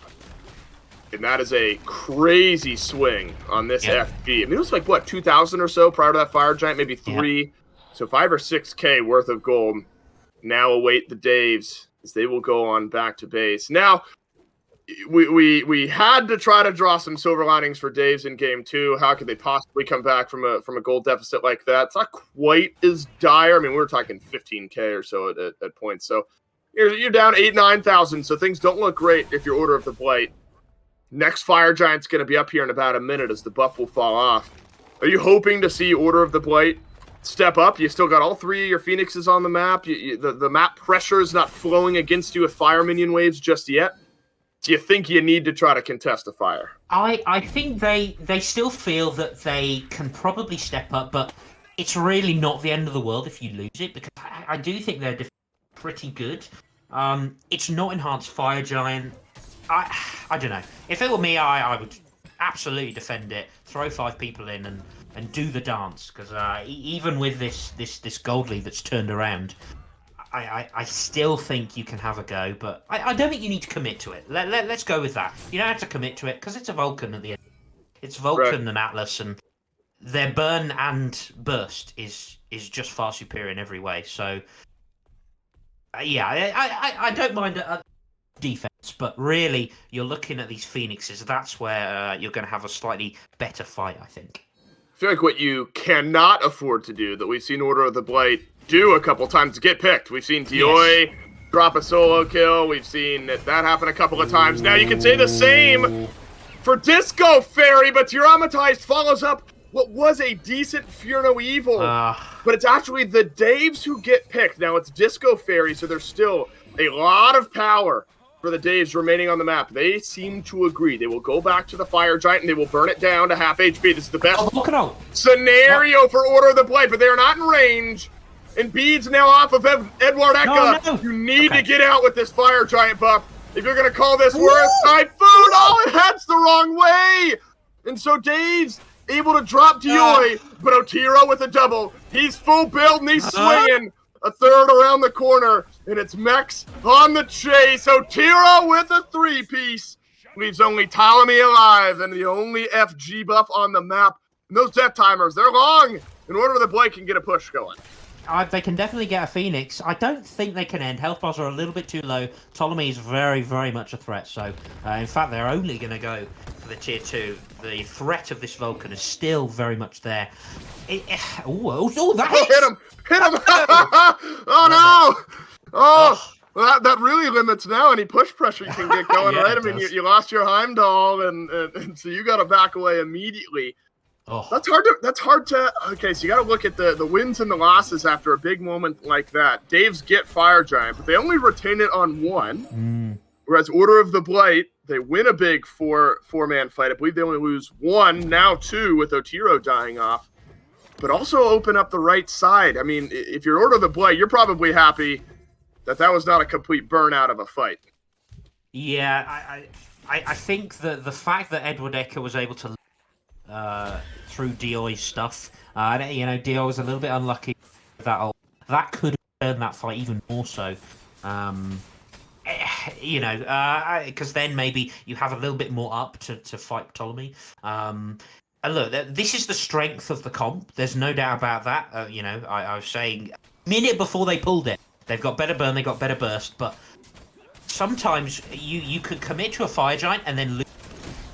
And that's never worth it, because essentially, when you're in that position, while you feel you have the advantage, you're essentially fighting against an extra man, because that Fire Giant is swinging and away. You're stuck in the Fire Giant pit. It's quite nicely played by Order of the Blight. They recognise the fact they're probably not going to steal this Fire Giant. It's not EFG, so they're not worried about the steal. They just take the fight, and it's really, really nicely done. And it started with a pick on Disco. Disco Fairy baits in Order of the Blight, and now the Daves rally. The Pillar of Agony won't be enough, and it might be GG's if Dave can clean up all of these kills. It's Minokino running. Dioi, I don't think he's got the ability to fight in against 5. Dave's roll over in game 2, Whoa. but now steamroll. Order the Blight in game 3, and it looks like Zats, we are going one more at least, as the Daves make some adjustments, and they all pay off, and they'll grab their first win in the finals. Incredible work, Edward Ecker. Shout out to Ed for being a really, really big part as a smack. Dioi goes down to end the game. Much better, and I have to say, I didn't like the Humbats pick. Archie Baker's absolutely proved me wrong, and I love it. The Humbats was wonderful. The Vulcan was great. And at that point, actually, you start to think, if you're Order of the Blight, well, hang on, how did we give them Kernanos and Vulcan? Sure. You start to wonder, hang on, we perhaps didn't respect that enough. The tier as well, I really tier is nuts at all stages of the game, even when behind. Really it nice. was a needed dub here for Daves, regardless of how this finals ends out. You don't want to go out in the same way things worked out there in game 2. So great turnaround, and suddenly some life now from Daves, and some life here in the finals. Remember, Order of the Blight have not dropped a game in they lost a game in semifinals, but throughout the rest of the bracket, they were dominating everyone. So now things get interesting. We will see what happens in picks and bans and all the breakdown from game number 3 here in this set right after this break, so stick around.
Hit us with, now I'm drowning, suffocating in the pussy, you're no cat. Ain't no time to be frowning, cause if you be looking up, no way I'm ever gonna snap, yeah. Power to the people while I'm never looking back. Fuck that shit, past is present, the future is right here, yeah. Move back, slick guy, coming through the instinct, you have it all. People start looking, come back later, try again, cause you ain't getting in my life, no way. Got the world in my hands and I ain't gonna fuck it up. Keep them safe is the key to success, here, see it, yeah. Power to the people while I'm never looking back. Fuck that shit, past is present.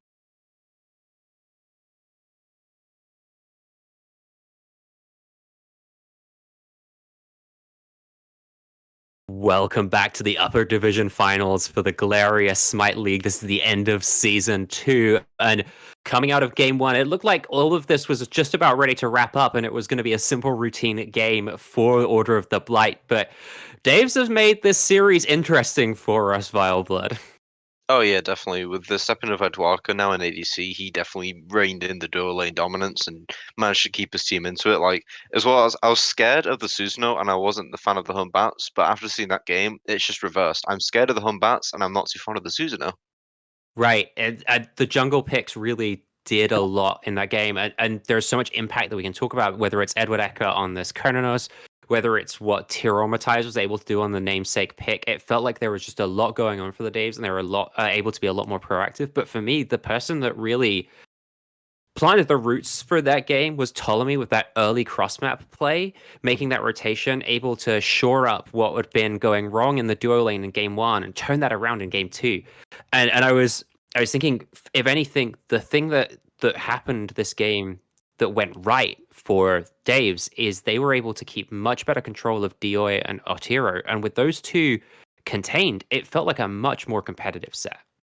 Oh yeah, no, definitely, I agree. Even then, it was a very close game throughout. It was a lot of skirmishes, a lot of objectives taken back and forth, but over time, like Dave's managed to just pull the game back into their favor, and just big plays like Ptolemy's ultimate taking away the Heimdall towards the end of the game, where they could have pushed and hope maybe taken a Phoenix, but that Earth Shatter just completely took away the Heimdall and just completely put a fault in the Order of Blight's plans.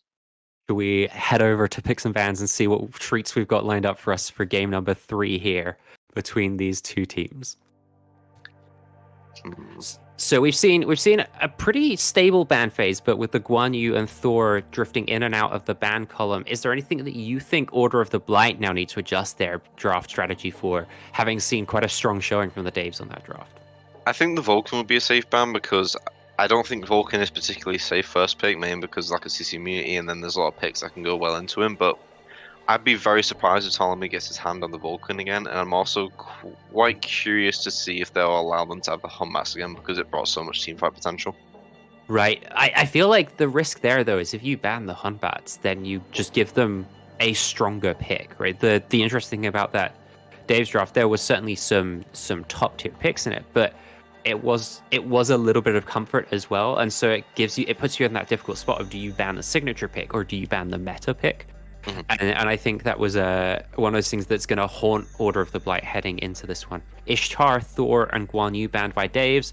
Yamoja, Daji, and Kronos banned by Order of the Blight, which I think is the same 3 bans we've seen from them every game so far. They've not changed them a single bit, and they are collecting the Cernanos for themselves, which, again, understandable. Still one of the best ADCs, a lot of teamfight potential, a lot of damage, a lot of lane pressure, and it takes it away from Eduardica this time around. So very safe first pick, very understandable. Right. Perhaps not the ideal first pick, but as you say, after what it was able to do for Dave's in game number 2, it's something that you really want to prioritize here, keeping away from them, and you don't have enough bans for all of that.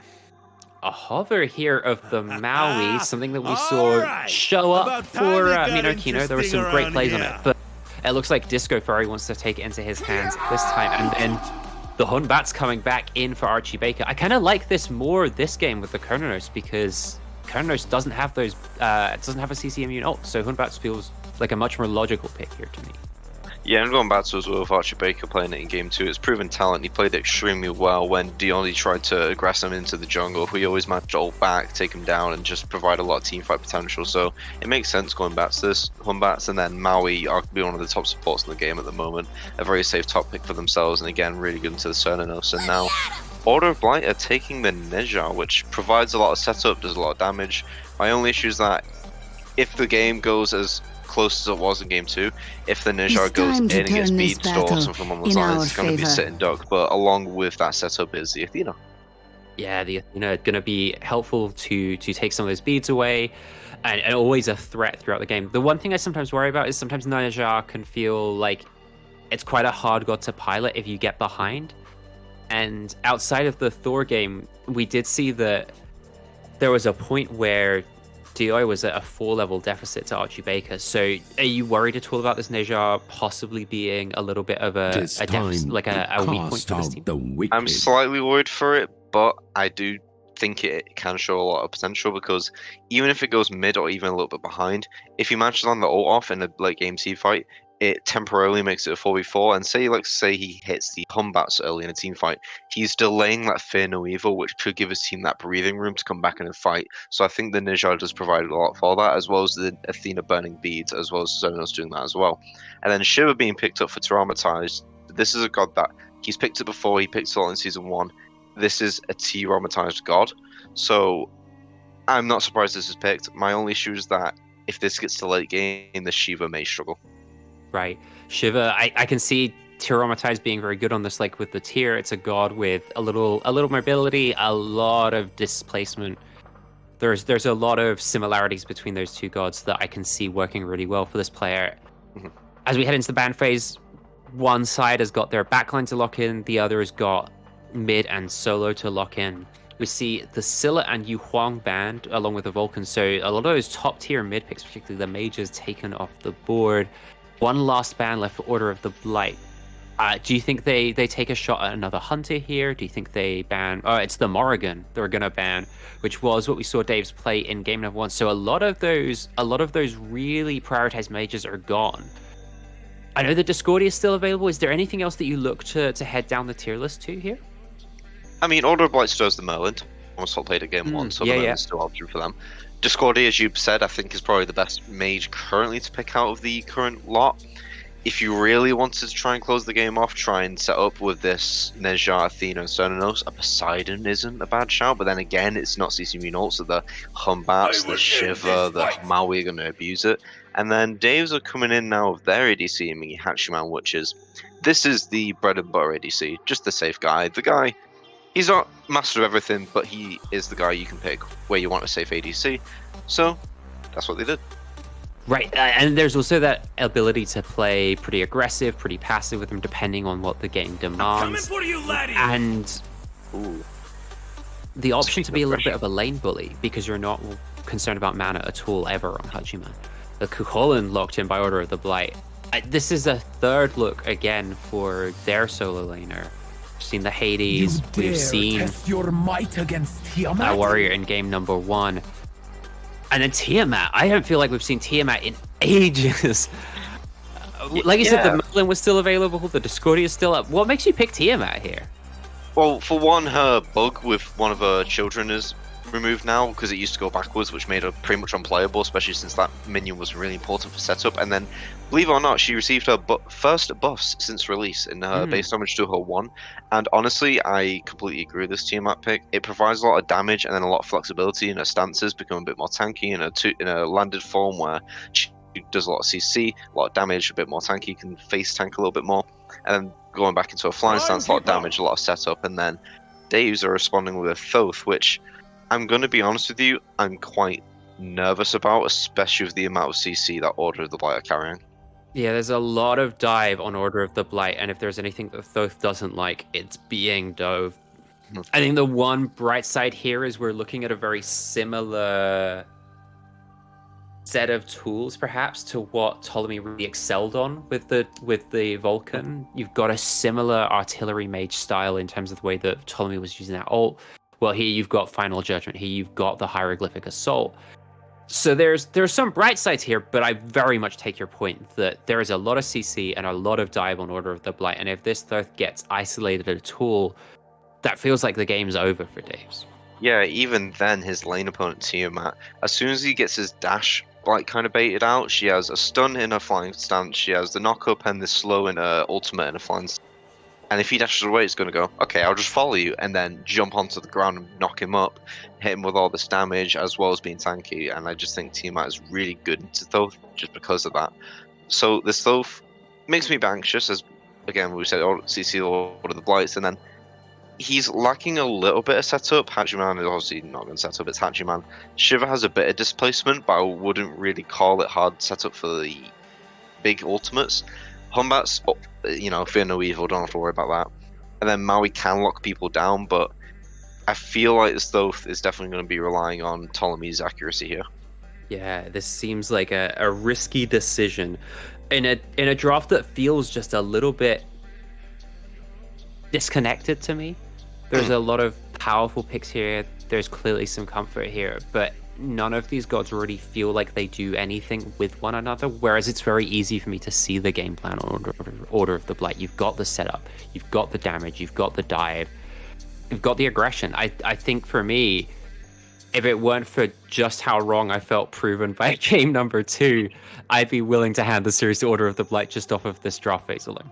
I think if I was in Dave's situation, I think I just would have went for the Discordia. I know she isn't the most of gods, but it provides a lot of safety. It provides a cripple with her ultimates that could have locked Tiamat out of switching into stances so freely.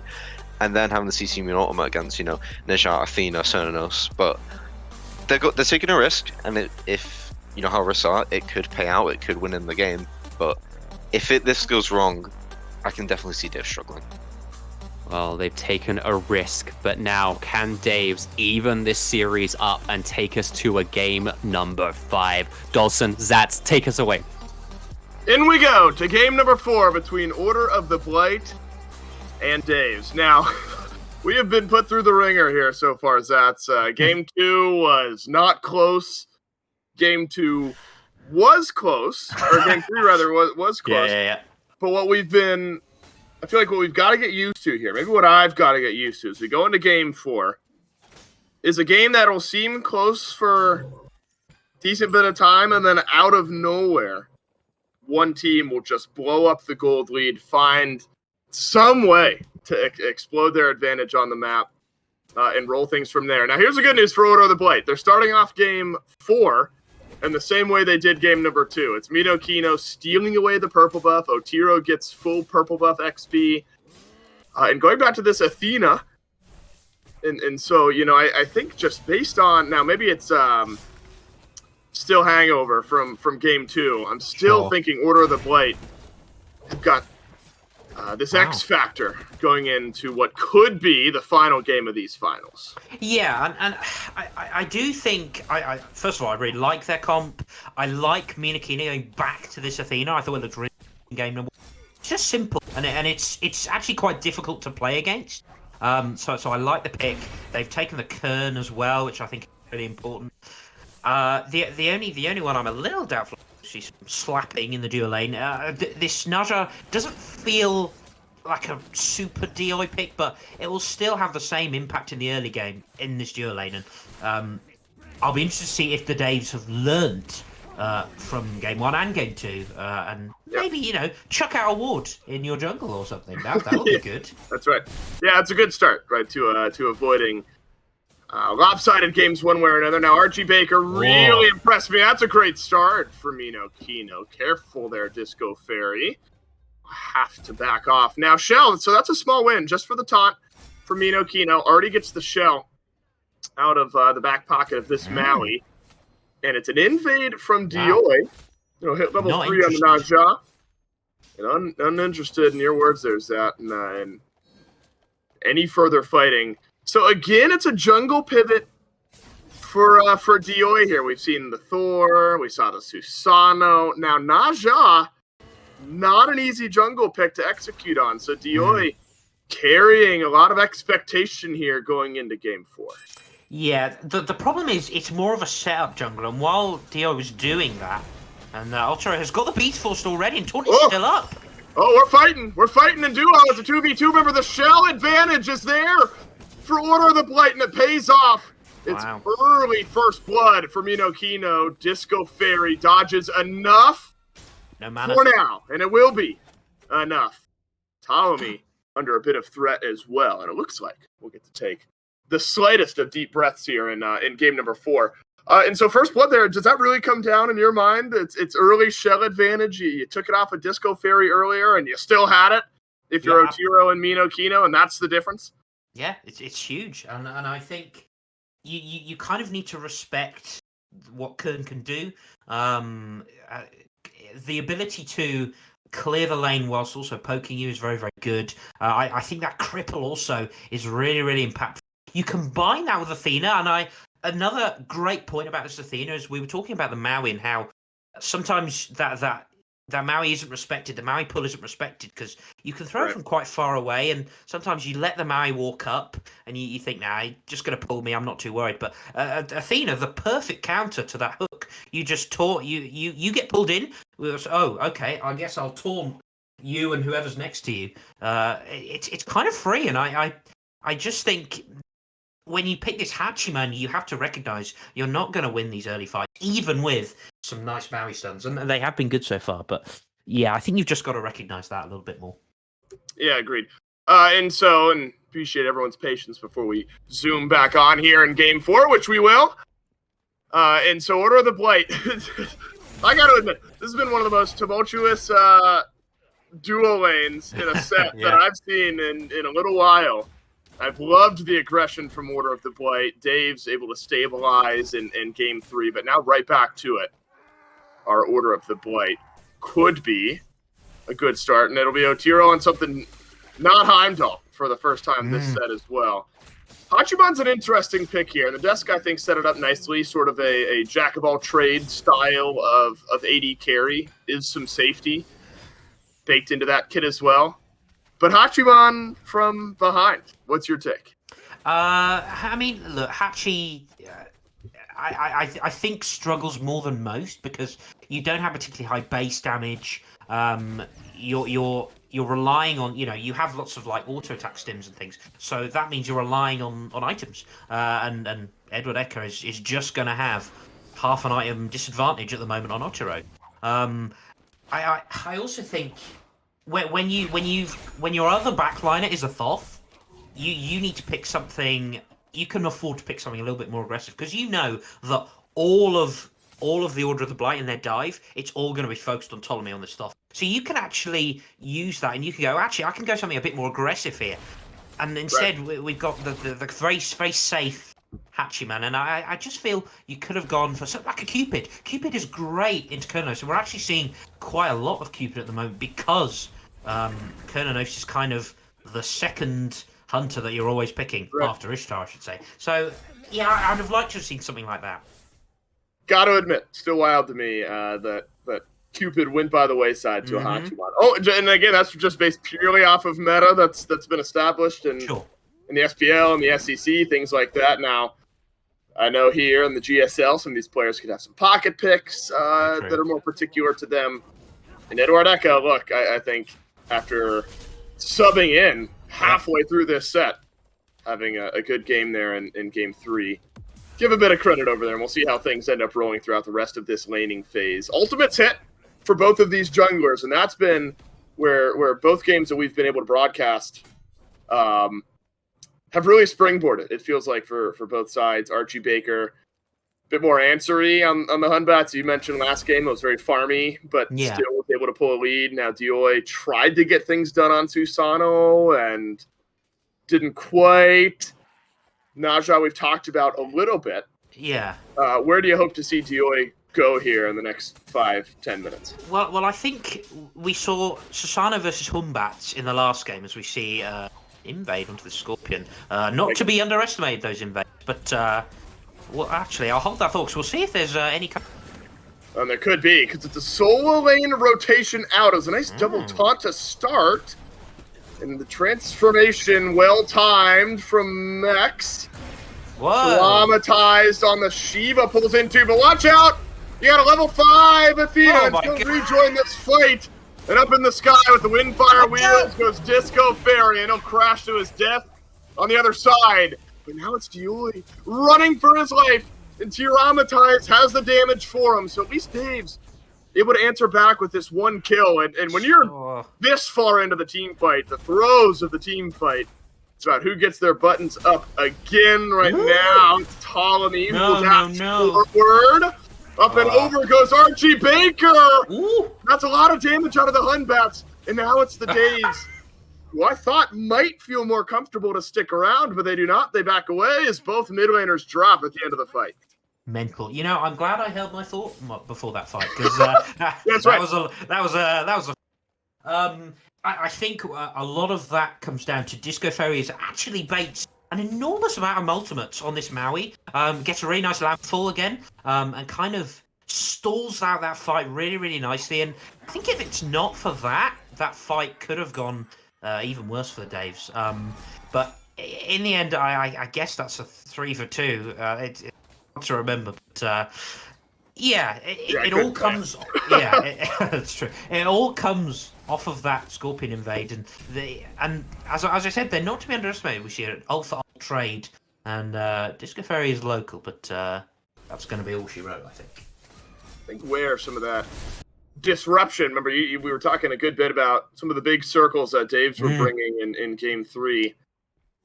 I think despite a more farm-oriented mindset from Archie Baker in our previous game, you still got this great jungle fighting ultimate early in the game from the Hunbats, if the fight ends up being brought to your doorstep. And something we saw there, Mino Kino was in the fight from the beginning, but Defender of Olympus used a bit later on, kind of reinitiates that fight from this Athena. And I think that's worth looking at, because remember in Game 1, we had Dioi on the Thor, and that semi-global presence was crazy. And the Athena looked good for Mino Kino as well. Being able to bring over that Athena, regardless of where the fight starts on the map, still a way for Order of the Blight to find that advantage, I think, here in our fourth game. Now, Disco Fairy's got to be careful. It's a little bit of chunk damage rolls through from Otero. Now, every once in a while, we'll see games slow down. When you really get backs against the wall, especially for Daves here, it's about mitigating a lot of loss. But clearly, these two teams have showed us that even if there's not much to fight over, they're still willing to fight. Yeah, I do think it's gotta favour Order of the Blight. I'm gonna go back to that thought about Dioi, about playing this Naja against Humbats. I think, especially when you see Humbats does not have beads available, I'd be sashing Archie Baker on cooldown. The problem is, of course, as we do see, I think there's a gap going on. And Edward Ecker is under a lot of pressure. Goodness. Whoa, just about gonna live with a hair of HP. These small advantages, we call those TKOs, the technical knockout. Yes, he's still on the map, but he's got to leave lane, go back to base, reset anyway. So, looks like under threat of missing an entire wave on left. That's a nice advantage for Otiro. And red buff. Invade begins. Nice. It's confirmed by Daves, but at what cost? Oh, it's a massive 3-man landfall from Disco Fairy. And Ptolemy in there on the follow-up. Mino Kino with more leg on the back end of this fight will allow us to keep rolling. Dioi still with it all to do. Ultimate no good. And Dave stands strong underneath their red buff. For now, it's a 1-for-1 trade, but Dioi in some serious trouble. The no stun out from this Maui looks like maybe some assistance from Nex could actually flip this around. And damage. And tap. And taunt. All of it's there. And unfortunately for Daves, that's ultimately, I think the difference maker in this fight was a 1-for-1. Now tilts back and back farm getting stolen away. Again, it's quite a good fight. They get a massive Fear No Evil, gets, I think, at least one, if not two sets of beads. No, just the one, to be fair. But a big Fear No Evil. And Ptolemy times the Final Judgment really, really nicely with that landfall. That tells me they're talking to each other. That's really, really nice to see, the way they combine those two ults. It was perfectly timed. As soon as that landfall knock-up hit, and Mino gonna die for the Pyro. Could be worse. But yeah, it was a big Final Judgment. Again, they're a little bit unlucky. I think they end up going a little bit too far for this Tiamat. And I think Tiamat is really, really underrated. Just because of, one, the safety, the early game. I think Tiamat has been slept on for a long, long time, and I'm glad to see it come out. And we saw how difficult it was to pick Thomas Flop on this Tiamat, and that could be a theme of this game.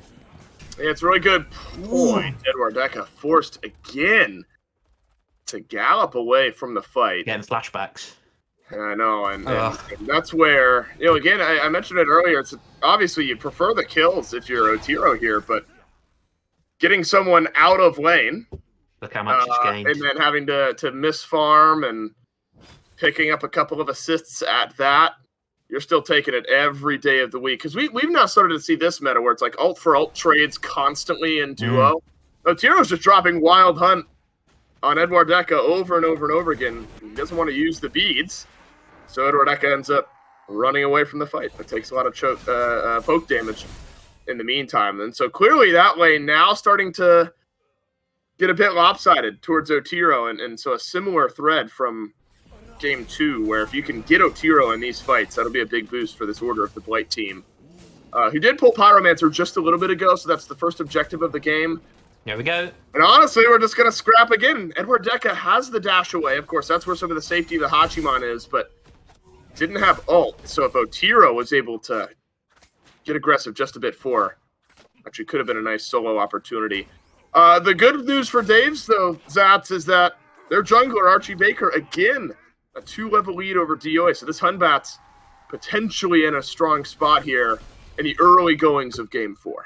Well, I just don't think we've seen enough of Naja, personally. I want to see... I think when you're playing Naja, the threat of the Windfire Wheels is so great that any old sash can actually do the trick. And that's the key, is using the artillery cooldown.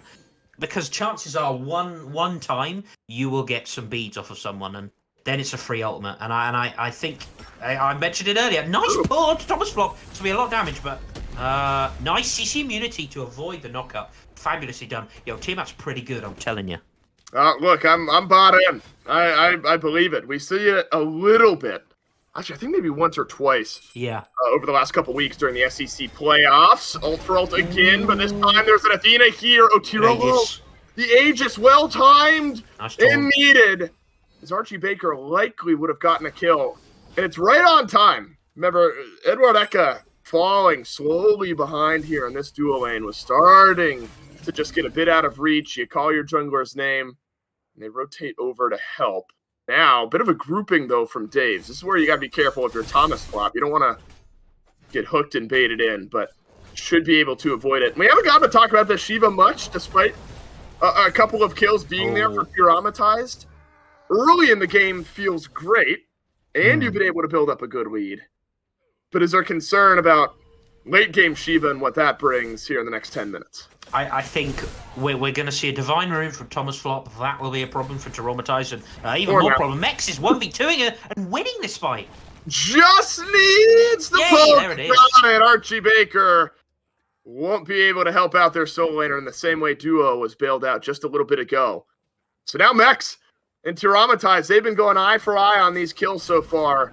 And it's the extra uptime in lane that'll make a difference. Edward Eka has gotten out of these fights in the past. Beads used this time. And there is no mounted archery. So the beads had to get used there. Fortunately, the tier 1 tower down, getting to beneath half HP, and will get dropped at the 15-minute mark. First big team win here for Order of the Blight. They're playing the map very, very cleanly, actually. I think part of that is that they're able to ignore this Hunbats for the most part. Again, Archie's just farming up. But their objective play is fantastic. Archie Baker, CC'd for a million years, does get the ult off. Oh, but it's just a safety ultimate. Will leap away. And the Wild Hunt from Otiro asks some questions that Archie Baker was on time with answering. Now, if you're Dave's, you're happy that this game is not transformed into a blowout, but if you're Order of the Blight, you're happy with the gold lead that you've already pulled here in the first 16 minutes. Could get worse for the Daves. As the Gold Fury pulled off to the side. It's a swing in from Disco Fairy, and Order of the Blight will confirm the first Gold Fury of the game. It might actually be a kill onto the Maui as well.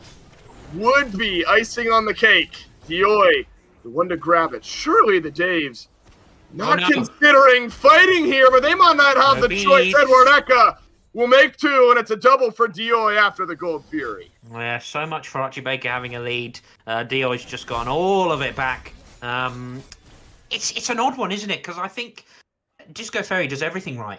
The ultimate is really nice to split off the backliners and just stall it out a little bit. Unfortunately, there's good zoning work to stop Edward Eka actually getting into steal, and this will be a big one for Traumatized, but might be a little bit costly, but gonna get on out of there. I think once you lose that Gold Fury, once Disco has used everything, you're like, okay, Disco Fairy's gonna die here.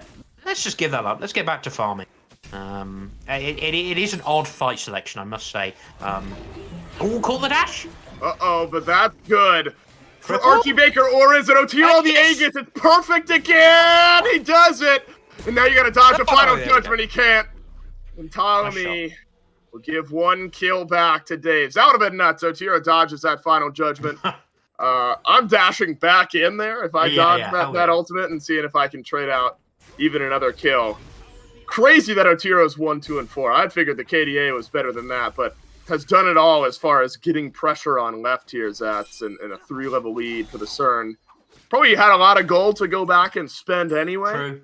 At the top net worth in the game by a decent margin. Hell, I'm trying to find the Hachiman. There he is, almost 2,000 gold behind. Over 2,000 gold behind. That's rough. Goodness, Otiro's in a strong spot. Can Order of the Blight get this Cernanos at the forefront of the next 5-10 minutes and close out the finals? And that's the problem. You think about the lead that Otiro had in Game 1. That was on a Heimdall. Now he's got this kind of lead. Not quite as big in Game 1, but got a big lead on a Cernanos. And I just think this character's crazy. I think we've already seen the massive value that adding a cripple to that 2 has. We've seen it massively impactful in this 1v1 versus the Hachiman. Has lots of prot shred in the kit as well, and that scales really nicely to late game. Means you can build these very popular crit builds that we're seeing at the moment.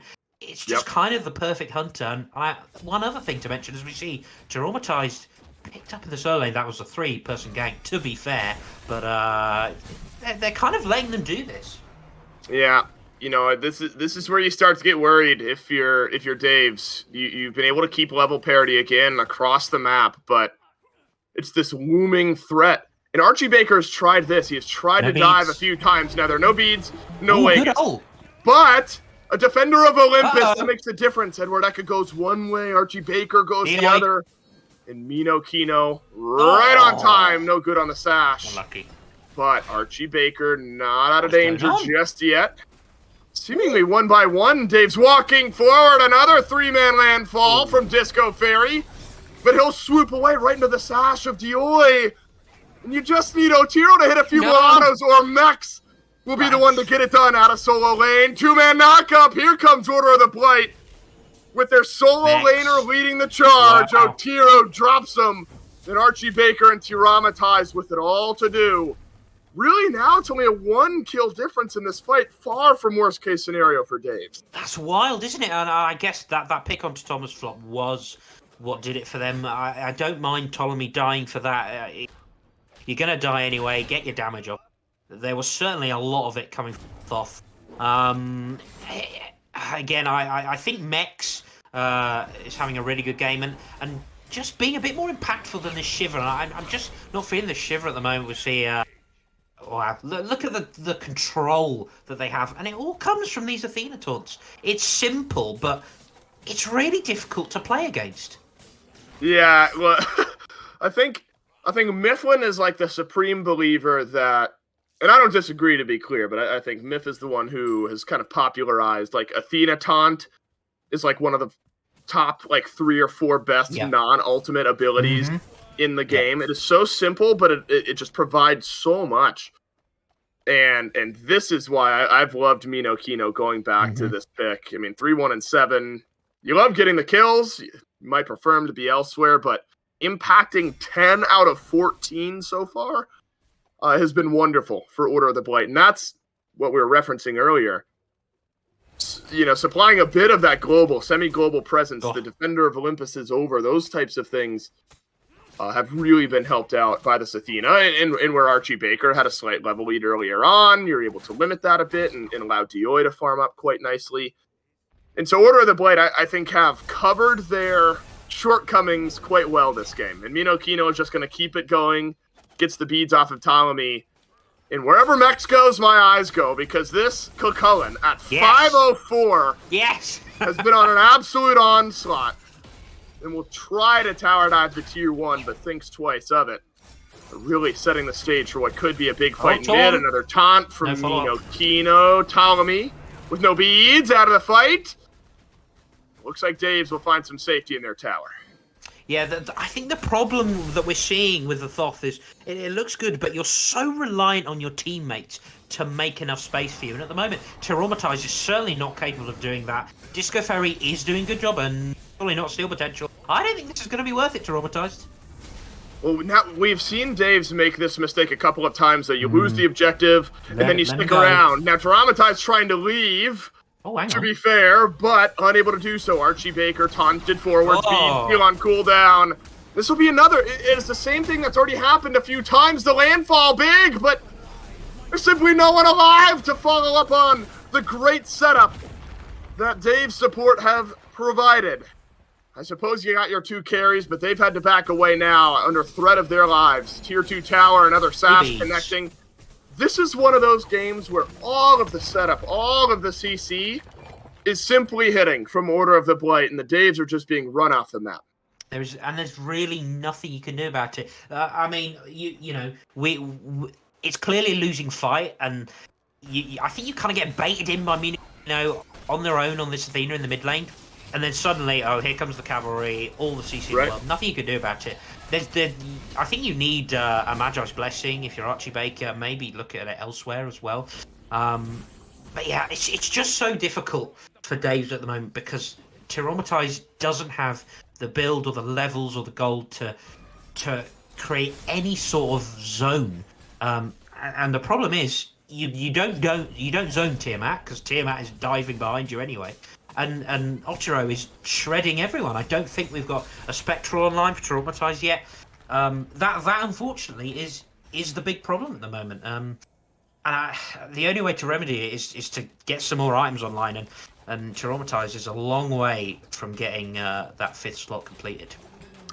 Yeah, we're pumping the brakes if we can, if we're Dave's here, but Order of the Blight with a 24-minute FG and just about everything going in their favor. And here's the good news. I mean, well, not that Order of the Blight needed more good news, but the good news is they've only got 1 tower left to drop, and then they've got 3 open Phoenixes and the entirety of this Fire Giant buff still to roll through. Yeah. And the fight has just been getting brought to the doorstep of Dave's time and time again. This would be quite a statement from Order of the Blight. Come in with 1 game at hand. That's the winner's bracket advantage. Dominate in game 2. And actually get run off the map a bit towards the end of game 3. True. And so to steady yourself, roll into game 4, retool your composition one more time, and then make this type of statement. Would be very deserved champions should Order of the Blight finish out this set. And they might be able to do it here. We have seen these teams end games quickly. They've potentially got a chance to walk under the left side, Phoenix. It's Disco Fairy initiated on, but Archie Baker, with the Fear No Evil, has sent this fight back. Wow. Minogino traded, but support for AD carry. Order of the Blight, happy with how things going so far. Mex leading the charge. Left side Phoenix still there, and it's got about half of its health remaining. It'll finally drop. One more stash in. Goodbye. As Ptolemy erupts under the damage of the Order of the Blight mid laner. And it might be it here. If Order of the Blight can find these last couple of kills, you've still got your AD carry, but damage remaining. And I think the right call is to take a deep breath first. So here's my problem with Dave's there. They defend as well as they can do. You need to give it up after that point. You got to pick. Just give it up. And Toronto is really, really trying, but that's a 1v3. You are not going to win that. Is that but they have minions. You've got Ed and No, 7. they're not. They're not. Are low. FG's running out. Yeah, I think they made the right call. Look, I really liked the Phoenix defense. I think it was done as well as could be hoped for. The problem is that you just got to take little wins sometimes. You got to take what you can. And the win there was, okay, we killed a couple of people. We have to just take that and move on because if nothing else, it will at least buy you time, and it means they won't be able to push into the mid Phoenix, which they eventually got because they tried to defend. They tried to carry on that fight, losing position days. So I think that has been a bit of a theme for them. And that comes down to shot calling. Whoever's make these calls, it's understanding when to give up something. And I think for the most part, they've just been overstaying that a little bit too long, which is a shame because their fights are certainly. They're making a good go of it, but just a little more discipline. If they reel it in just a little bit, they do genuinely have a chance this. They do, but what we know about Order of the Blight, and we've seen it all set long, is not a team that will often hand over those opportunities. Not quietly, that's for sure. Fire Giant just now falls off of Order of the Blight. And it's a perfect stage being set now. Daves lose their left side in mid lane Phoenix. You're going to have fire minions knocking on the door of your Titan room, and those minions will do a lot of damage once they build up. And unfortunately for Daves, because of the Fury, and now it's only fire minions in mid and left, they were not able to push out mid or left all that far. And even less so now. That Mex is going to usher the fire minions down mid. I'm not sure Daves will have the opportunity to fight this Fire Giant, even if they wanted to. And it's all about a Titan defense. I'm wondering if Order of the Blight feel like they can just Fire Giant and then 5-man Death Ball and end this set and crown themselves champions. I think so. They have complete map control. They've now got only fire minions. Order of the Blight, I mean, Dave's definitely have to give this up. It's not enhanced Fire Giant. You've already got 2 Phoenixes down. What's dying for Fire Giant actually going to get you? Unless you manage to wipe 5 of them as well as getting Fire Giant, it's just not going to be worth it. You give this up, and you hope, and the nice thing is that the fire giant timer and the respawn time of the left hand Phoenix might almost be in their benefit. It will respawn pretty shortly. The actual fire giant spawning might have bought them just that little bit of time to maybe get it back up, clear out these last fire waves. But as we can see, Order of the Blight know this. They know their time limit now. They can just wait for 5 minutes to push left and take the fight, or they can do it now. Oh no, but you want to be able to have a chance if you're Ooh, Dave. You lost your support immediately. Double pull in, Frontier Amatize. Good setup, and Mounted Archery has not killed off Dioi. What's Max doing? Max is fountain diving. But luckily for Dave's, their mid laner will live, but the rest of their team will not. Order of the Blight steady themselves after a Game 3 loss. And now with just 2 members of the opposing squad standing, Order of the Blight will laugh in their face. They will take Game 4. And Order of the Blight will be your Season 2 champions. Incredible and unbelievably clean from Order of the Blight. I really enjoyed watching them play the map right from the first minute. Actually, I wanted to point this out earlier. They got this good Cullen pick, which was kind of snuck under the radar a little bit. You're gonna get pressure over anyone, but especially Shiver. And they used that really, really nicely to get those Scorpions down. They were on those Scorpion timers constantly. And that's a credit to Mex, that's a credit to Dioi and Minakino, all of them. They were on point, and that lead just built and built and built. And it was really enjoyable to watch them playing the map. In a way, that was their cleanest game. Despite the fact that it wasn't the most dominant, I suppose you could say, but it was definitely they'll be like super pumped about that because of the way they played around the map objectives. Really, really nicely done. I think Dave's has a season to be proud of. Yes, so far. I think that they made their way through after an early quarterfinals loss and really bouncing back after the way Game 2 in this set went. The fact that they were able to steady themselves. It's easy to kind of mentally resign after a game like happened in Game 2, and they kept things interesting.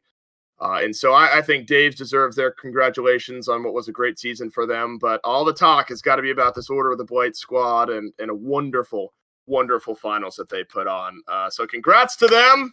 Order of the Blight, they're your Season 2 GSL champions. Zats, it was a true pleasure, and that is it. It really was. For you and I on the cast, we will head back to the desk one final time for the breakdown. Thank you, Dolson and Zats. Fantastic cast for a fantastic series between these two teams. And Vile Blood, I think, not to retread any of the points that Zats and Dolson gave us, but for me, the thing that really stood out in this game is that Order of the Blight answered the questions that I had about them heading into this game from the second game of the series, which was, hey, Dave's know to shut down Arturo and to shut down Dioi. And when they do that, it looked like the game plan falls apart. But in this game, sure, Arturo and Dioi, they played well. But for me, this game was all about Mino, Kino, and Mex. And that shows just further dimensions to this team and that they just had a little bit more that they could go to in this series. Yeah, I agree. I think the entirety of Order of the Blight pulled their weight in this set, and it's a well-deserved win. I still think Dave's also played really well. And, I mean, what else can you say? Like, just a great set of Smite overall, and Order of the Blight should be patting themselves on the back. I think so. I think they should really applaud themselves for coming back from a really tough defeat. They should applaud themselves for adapting throughout the game and for changing up what their drafts do, and then also for just finding ways to highlight each of their players differently and to play around difficult situations. That was a really well managed set. I don't know who their shot caller is, who their captain is, in terms of like on the field stuff. But whoever it was just made great decisions about how their game plan was going to be enacted in each game, and it drove them to victory today. Oh yeah, definitely, I agree. I don't think there's much more to be said. Just well done. And with that, congratulations to both of our teams. I think there's a couple of things that we want to let the audience at home know about. So tomorrow, there is the lower division. Sorry about that mild technical hiccup there. As I was saying, We have our lower division finals tomorrow between K and Z and Hakai. That will be brought to you at 7:30 tomorrow evening. That's 7:30 British time, GMT. You're going to be hosted by Judas Priestley and Hazer for that one. So that'll be a hell of a show to come and watch. And if you're interested in joining the Glorious Smite League, Season 3 is going to be right around the corner, so you can sign up, follow us on Twitter, follow us on Twitch, join the Discord, and join in, get drafted by a team, learn to play competitive Smite like the teams we saw today. It'll be a great time for all of you. And with that all said, I want to say thank you to Printers for putting on today's production, for doing our observing today, for running the Glorious Smite League. A huge thank you to Vileblood for joining me here on the desk, and a massive thank you to Dolson and Zats for that incredible cast that we just saw. And with all of that said, a massive congratulations goes right out to the Order of the Blight champions of Season 2 of the Glorious Smite League. Thank you all. Have a great evening. And for those of you that celebrate the holidays, have a great Christmas as well next week.